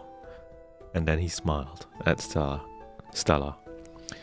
It was a dangerously subtle argument for a girl of 19, coming from the man she loved. But it sufficed for Stella, who scarcely knew the full meaning of the term conventional. But, nevertheless, she looked down at him with a serious light in her eye. I wonder if Lady Lenore would have done it, she said. A cloud like a summer fleece swept across his face. Lenore, he said. He laughed. Lenore and you two are very different persons. Thank heaven. Lenore. And he laughed. Worships the conventional. She would not move a step in any direction excepting the properly mapped out by Mrs. Grundy. You will not ask her then, said Stella. He smiled. No, I should not, he said, empathetically and significantly. I should not ask anyone but you, my darling. Would you wish me to? No, she said hastily. And she laughed. Then let us be happy, he said. Do you know you have made a conquest? In addition to myself. No, she said. I? Yes, you. He repeated. I mean my little sister, Lillian.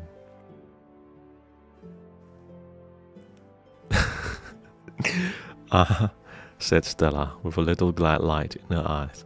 How beautiful and lovable she is. He nodded. Yes, and she has fallen in love with you. We are very much alike in our tastes, he said, with a significant smile. Yes, I think she thinks you too beautiful and lovable. Stella looked down at the ardent face, so handsome in its passionate eagerness. Did you tell her? She murmured. He understood what she meant and shook his head.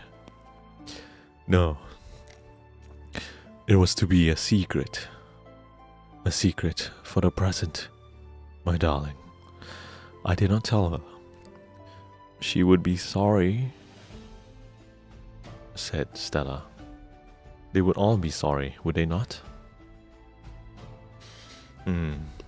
She would be sorry, said Stella. Yes. But why do you think of that? Yeah. He gestured gently. Why and what does it matter? All will come right in the end. They will not be sorry when you are my wife.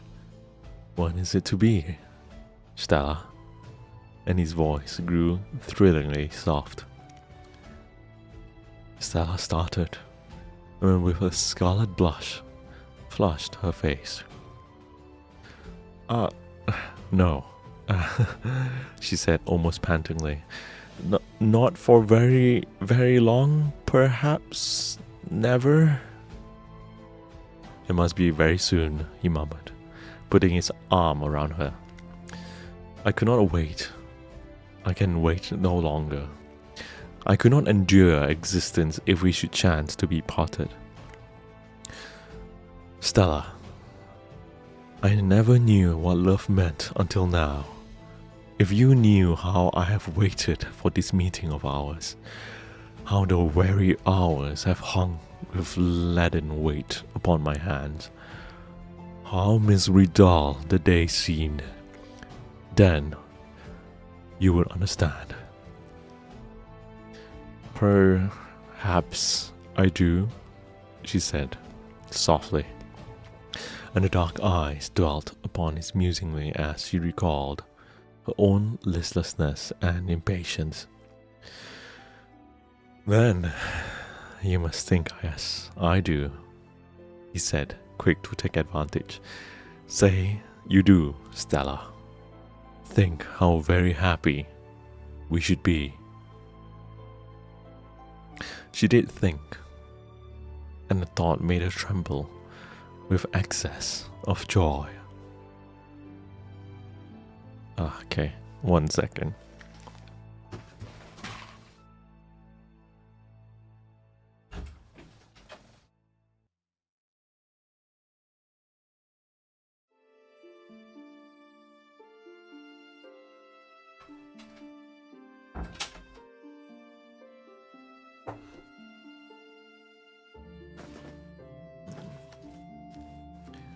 Okay. Okay. She did think, and the thought made her tremble with excess of joy. We two together in the world, where we would go and what we would do. We could go to all the beautiful places, your own Italy, Switzerland, and always together. Think of it. I am thinking, she said with a smile. He drew closer and put her arm around his neck, The very innocence and purity of her love inflame his passion and enhance her charm in his sight. He had been loved before, but never like this, with such unquestioning love. Well, then, my darling, why should we wait? It must be soon, Stella. No, she said. Why should it? I'm very happy. What is it that you dread? Is it so dreadful, the thought that we should be alone together, all in all, to each other? It is not that, said Stella, her eyes fixed on the line of sight that fell on the water from the rising moon. It is not that. I am thinking of others. Hi, Saturn. Do you do weddings? Do you want me to do weddings? Yes, I'm reading chat right now. Hi, Kizzy. I hope you're driving safe, okay, babe? Okay. The only wedding I want... Okay. Okay, so... the only wedding I want is you to do is ours. Okay. Okay. Let me continue. Always of others, he said, with tender reproach. Would you think of me and think of ourselves? I wish, she said. It is not wish, he coaxed her. See, if I cannot gratify it, I will, if it be possible.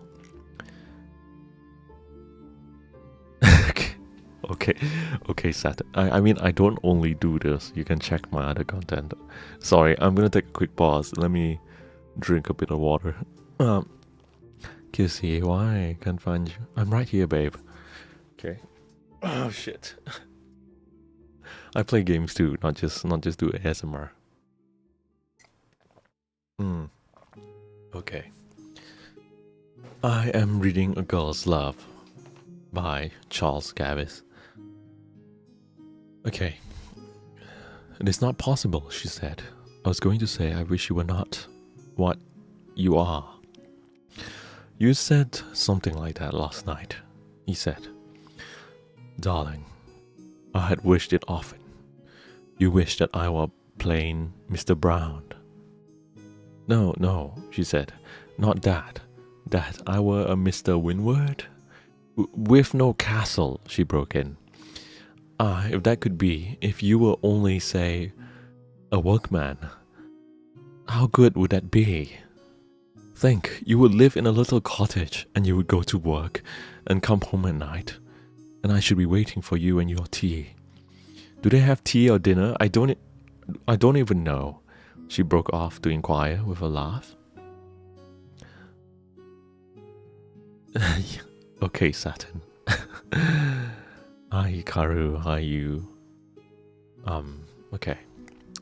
You see, he said, returning her laugh, it would not do. Why, Stella? You were not made for a workman's wife.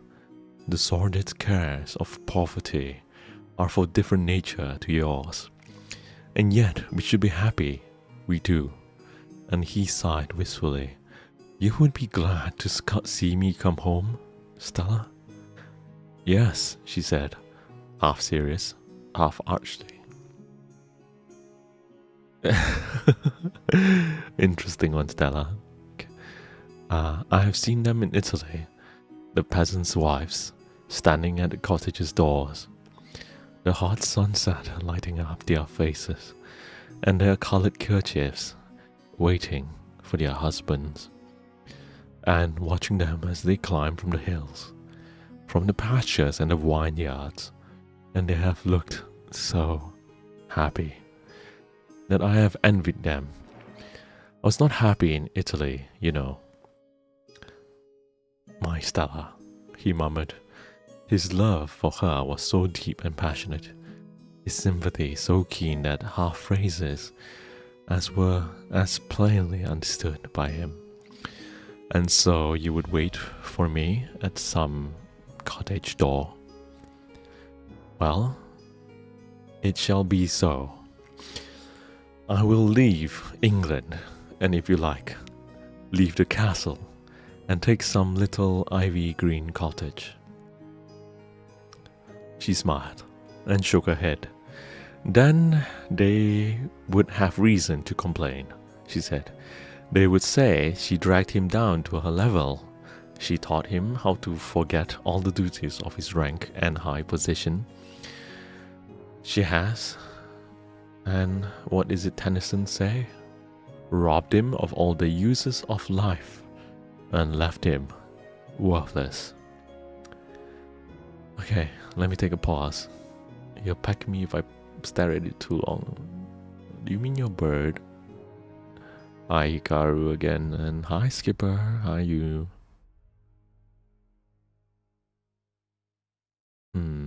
Bye, all going to sleep. Have a good night, Skipper. Hi Kissy. Hope you are tucked in. Okay. Let me continue. Lord Leicester looked up at the exquisite face with a new light of admiration.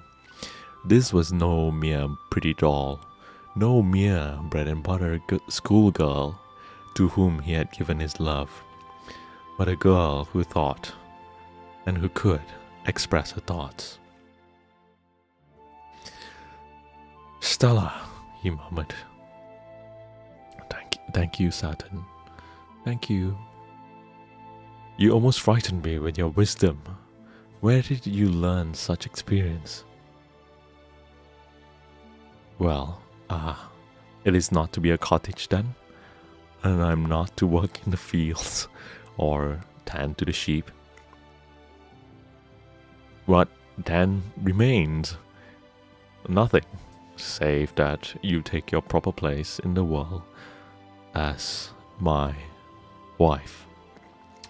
The indescribable tenderness which he whispered, the last word brought the warm blood to her face. Where should I find a lovelier face to add to the line of portraits in my old hall? Where should I find a more graceful form to stand by my side and welcome my guests? Where a more gracious lady than the maiden I love?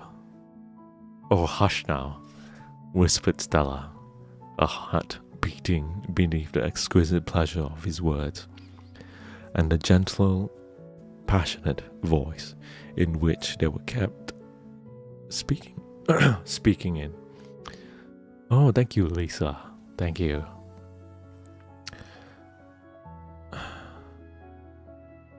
I am nothing but a simple and stupid girl who knows nothing except he pressed her lips. She looked at the water a moment. Then she bent down and lightly touched his hand with her lips.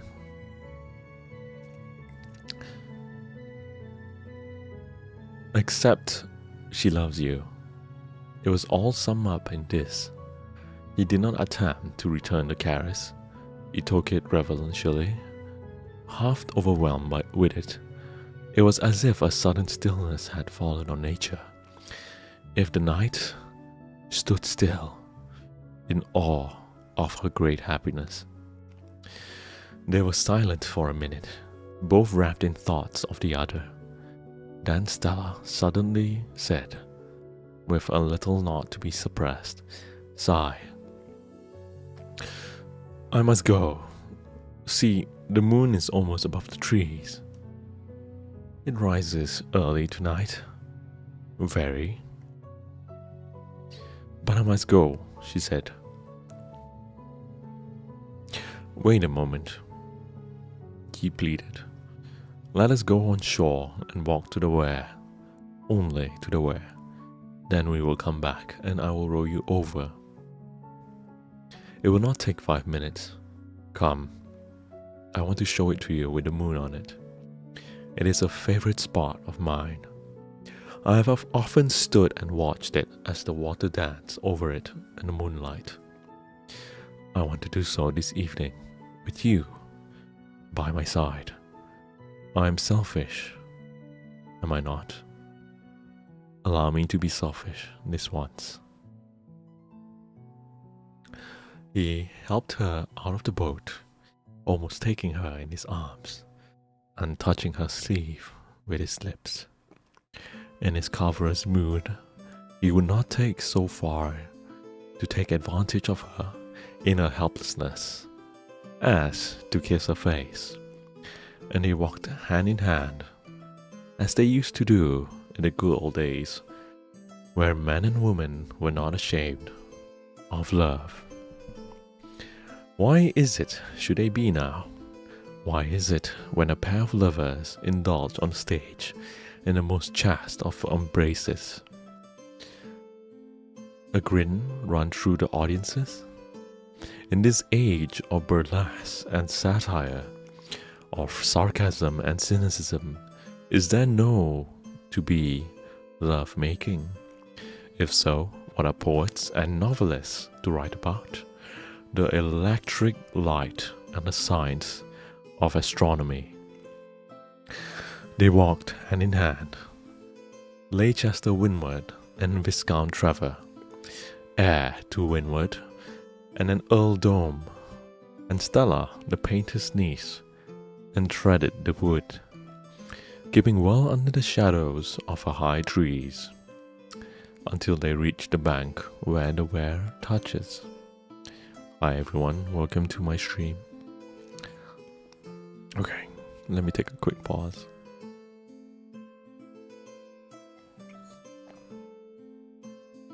Okay.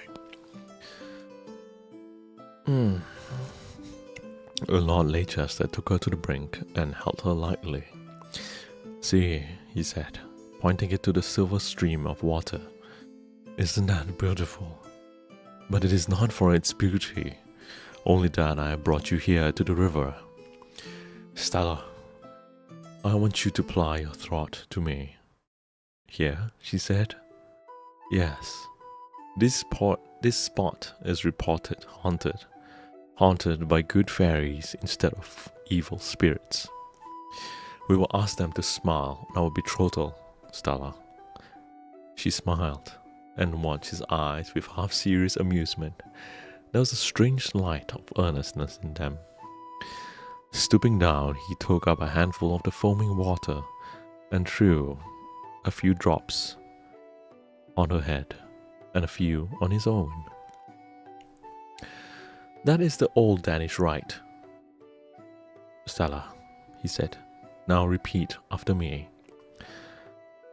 Come joy or woe, come pain or pleasure, come poverty or richest treasure, I cling to thee, love, heart unto heart, till death do us sever, we will not part. Stella repeated the words after him with a faint smile on her lips, which died away under the glow of his earnest eyes. As the last words dropped hurriedly from her lips, he took her in his arms and kissed. Now we are betrothed, Stella. You and I are against the world. As he spoke, a cloud sailed across the moon, and shadows now at their feet suddenly changed from silver to dullish lead. Stella shuddered in his arms and clung to him with a little convulsive movement. Let us go, she said. Let us go. It seemed almost as if there were spirits here. How dark it is. Only for a moment, darling, he said. See? And he took her face and turned it to the moonlight again. One kiss, and we will go. With no blush on her face, but with a glow of passionate love in her eyes. She raised her face, looked into his for a moment, and then kissed him. Then they turned and went toward the boat. But this time she clung to his arm. and her head nestled on his shoulders.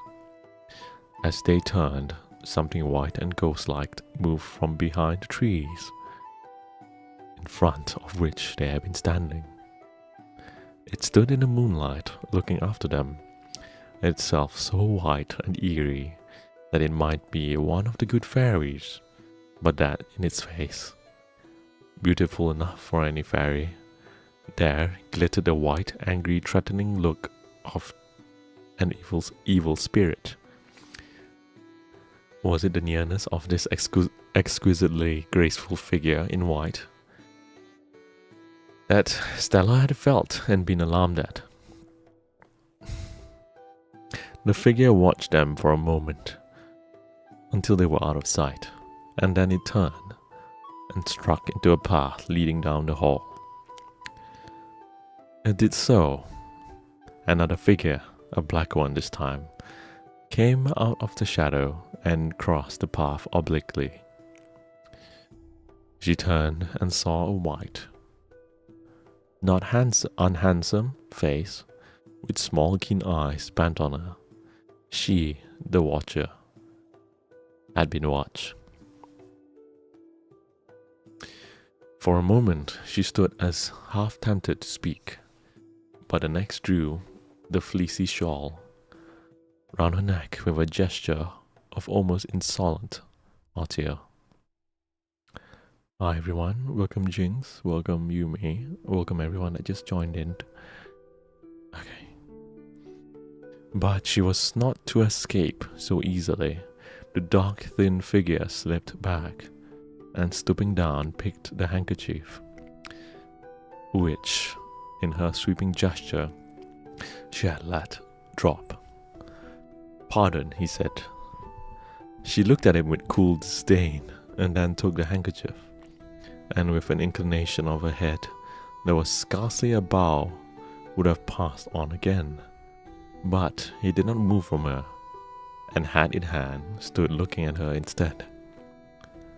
Proud, fearless, imperiously haughty as she was, she felt constrained to stop. He knew by the mere fact of her stopping that he had impressed her, and he at once followed up the advantage gained. Let me take a quick pause. Hi Alison, hi Annie, and yeah, I'm still reading. Jeez. They are really, this part of the story, they are really, really in love. My goodness.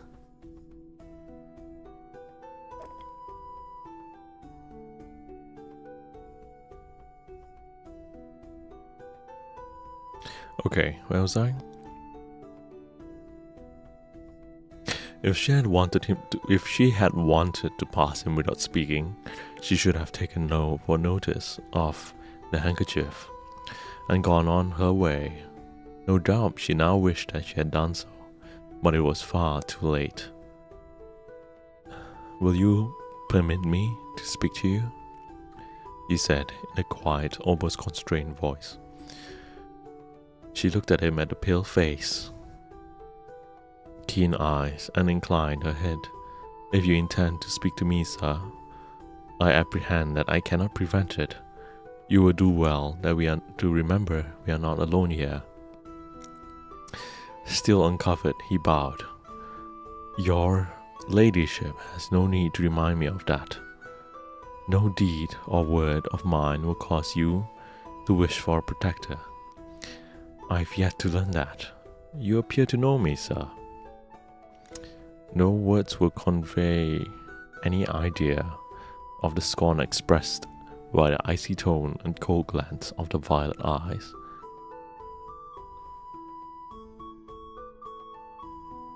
"I'm a little confused." They started kissing and all of a sudden all of this is happening? Okay. There are some well-known... Wait, yeah. Give me a moment. Okay. No, a faint smile Wait, hold on. Christina, are you okay?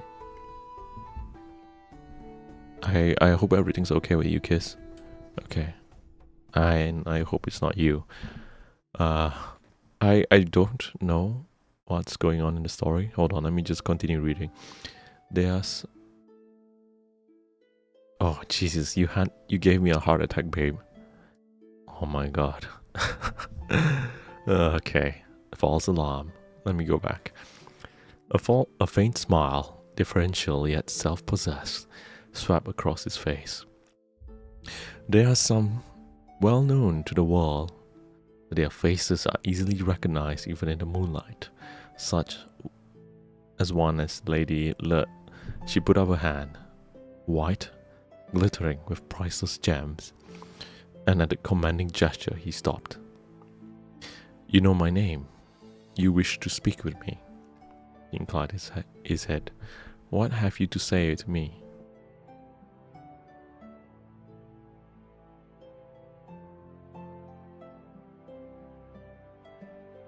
What the hell is going on? When can we pet you too? I'll enable that on next stream. Then you guys can pet me, I guess. What the hell is going on in the story? Give me a sec.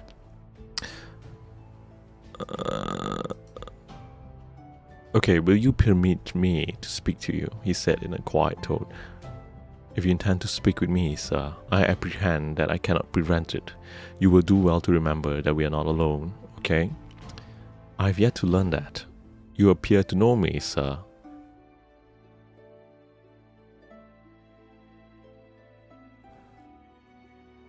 Give me a moment. I don't think I skipped the story. It was literally... No, it's connected.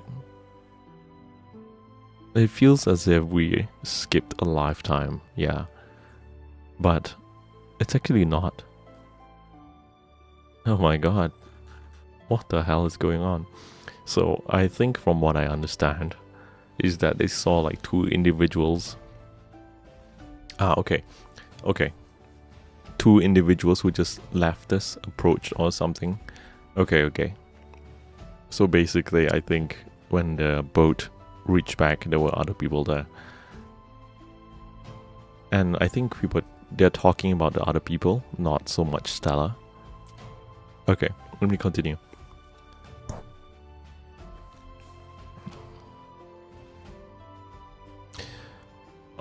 I was waiting for a suggestion. I must put it in that way. Yes, I have a favor to ask, my lady. I am a stranger to you. But I still venture to ask your assistance. Exactly. She said, I have no money. Then he started and stood before her. But what there was a manliness awoke within him. Money, he said. Are you mad? Lady Lenore stared at him. I fear that you are. Did you not demand? Ask is too commonplace a word to describe a request made by a man of a woman alone and unprotected. Did you not demand money, sir? Money, he repeated. You are laboring under a misapprehension. I am in no need of money. The assistance I need is not of a pecuniary kind. Then what is it? She asked. Be good enough to state your desire as briefly as you can.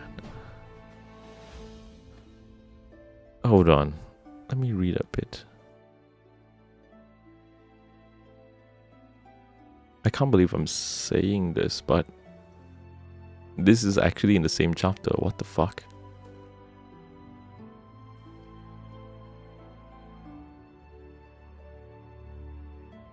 Give me a moment, I'm trying to understand. Hi Shaista, hi everyone. The accent. I'm actually not from Singapore.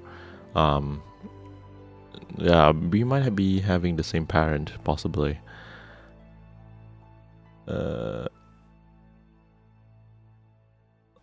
Okay.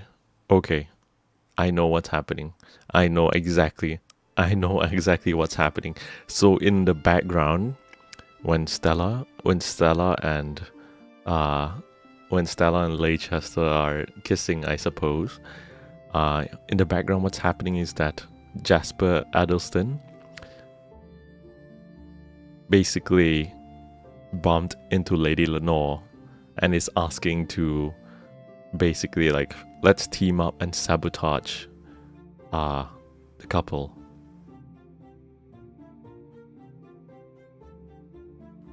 Okay, that makes sense. Okay, so Jasper basically found. Yeah, so there was a bit of text that basically mentioned that in the background, like there's these two figures that were somewhere. So anyway, let me skip a bit that makes sense. He didn't ask for money. Think, let me put the case clearly. For his own good, you ought not to hesitate. What good can come of such a marriage? A viscount, an earl, to marry the niece of a painter, an obscure nobody. It is for his own good. The husband of Stella I forgot. No names. As her husband, he sinks into insignificance. As yours, he rises to the height which his position and yours entitle him to. Can you hesitate? No tempter, since the big world began, not even the serpent at the foot of the apple tree in Eden, could have put it more ingeniously, she wavered. Reluctant to make a compact with a man, and a stranger, and such a man, she stood and hesitated. He drew out his watch. Chop. Pause 1 second. Hi, Shine Star. Yeah, I believe we could have the same artist parent, like from the same commission person who made the model. Okay, but yeah, I can assure you we are not the same person. I am Yoru and welcome to my stream. Okay, let me continue. It is getting late. I see your ladyship declines the alliance I offer you. I wish you good night. She put forth her hand. Stop, she said. I agree. Good, he said with a smile. Give me your hand. And he held out his. She hesitated, but she put her hand in his. The mental strength of a man overcame her pride. So, we seal our bargain. All I ask is your ladyship is to do one thing, that is to watch and to strike when the iron is hot. When that time comes, I will give you warning. And his hand closed over hers. A shudder ran through her at the contact. His hand was cold as ice. There was no chance that these two will keep their compact now, he said. You know, because you and I will prevent it. Good night, my lady. Stop, she said. You have not told me your name. You know mine. He smiled at her, a smile of victory and self-confidence. My name is Jasper Addleston, he said. Her lips repeated the name. Shall I see you safely into the hall? He inclined his head and left her, but he did not go until she had entered the private park by another gate, and her figure was lost to sight. Lord Leicester rode Stella across the river and parted from her. Good night, my beloved, he whispered. It is not for long. I shall see you tomorrow. Good night. I shall wait here until I see you enter the lane. You will be safe then. He held out in his arms for a moment, and then let her go, and stood on the bank watching her. She sped across the meadows and entered the lane breathless. Pausing for a moment to recover her composure, she went on the gate and opened it. As she did so, a slight youthful figure slipped out of the shadow and confronted her. She uttered a slight cry and looked up. At that moment, the moonlight fell upon the face in front of her. It was the same face in a miniature. The same face, though changed from boyhood to youth. It was Frank. Okay, so that was chapter 18. That's the third chapter for today. Yeah, the last line is, it was Frank, the name.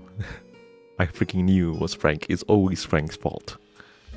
Hi to those of you who are new to the stream, welcome so much. Just a quick disclaimer, I think I might have the same VTuber model artist as other people, but I am my own persona, okay? How to love my crush? Well, maybe spend some time with them and probably wise for you to one day confess, because you wouldn't want to be left in the dark. It's better that you do than regretting not doing it. I don't know who Frank is, but I blame him. So I also don't know who Frank is, but apparently in the story he's one of the people inside like miniature like portraits or something. Good advice, that's why I'm here. Jesus. So how's everyone doing today? How's everyone doing right now? There was a small hiccup in the story because like I think it got way too complicated, but I hope everyone enjoyed the story so far.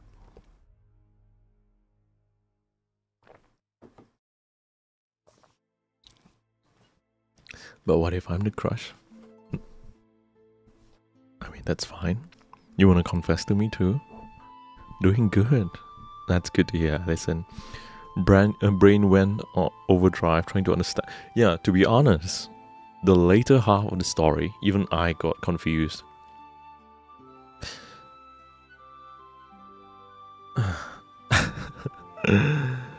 You guys are so lovely. So do you guys want to be my Valentines tomorrow? Will you be my Valentines? We need one of those boards with red string. You're a Pentagonite, you're right. Like, even I don't fucking understand what the hell is going on.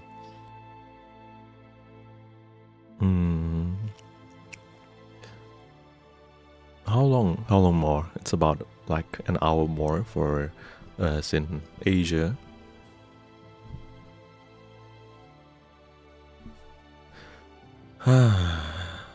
Of course, Kissy. Of course. You're jeez. Oh my god. Anyway, tomorrow, just wanted to get myself on the date tomorrow, but I can stand myself. Okay, Jinx.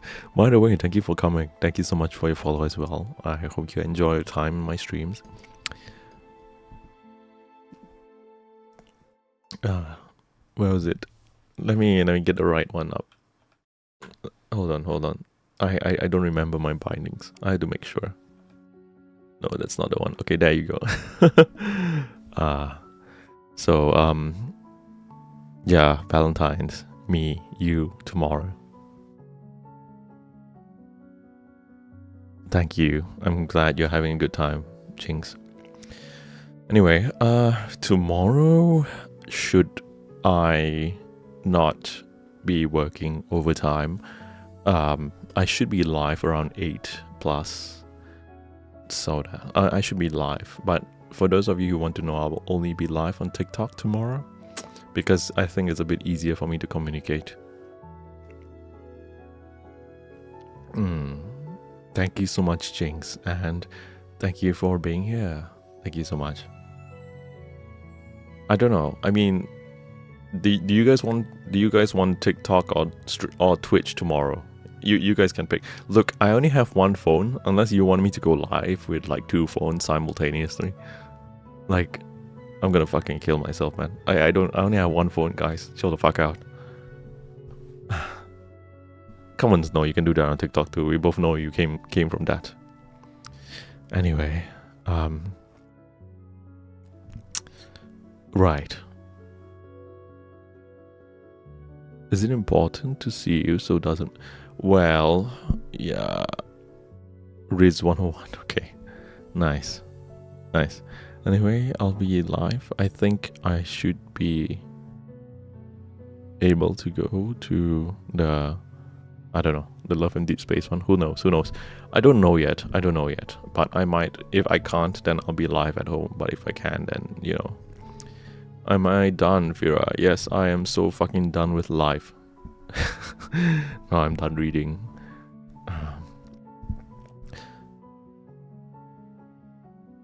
What you are playing that? Same?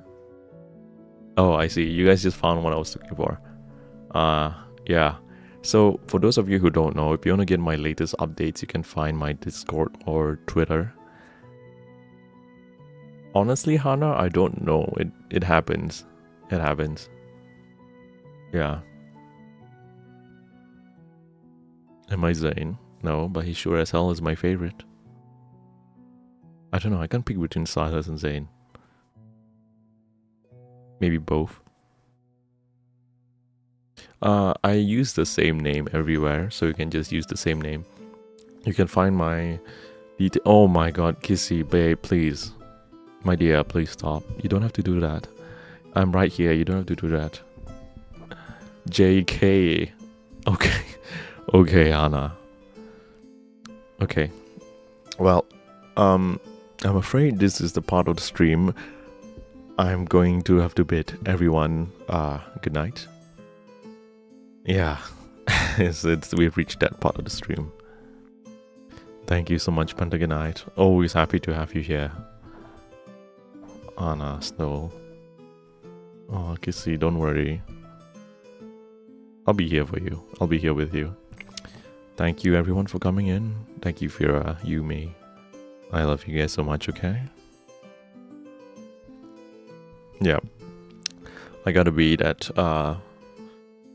I gotta put on like my hoodie and like headset, and I gotta go fuck off to the gym before it gets too late.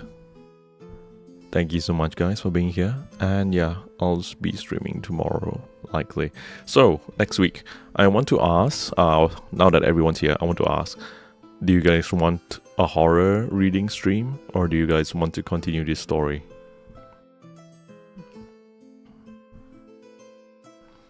If you guys want horror, then maybe I can put like short horror stories next week, or otherwise I'll be continuing this story.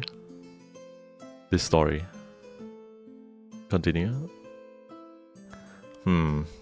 Maybe I can do both. Maybe like maybe next week I do horror, then the following week I'll do the story. Is that okay? Yeah. So anyway, I do this every Thursday. So if you guys like me reading and narrating anything and a little bit of voice acting, then you can find me on Thursdays. Okay. Okay. Thank you guys so much for being here. Okay, I will have to take my leave now. Bye bye everyone.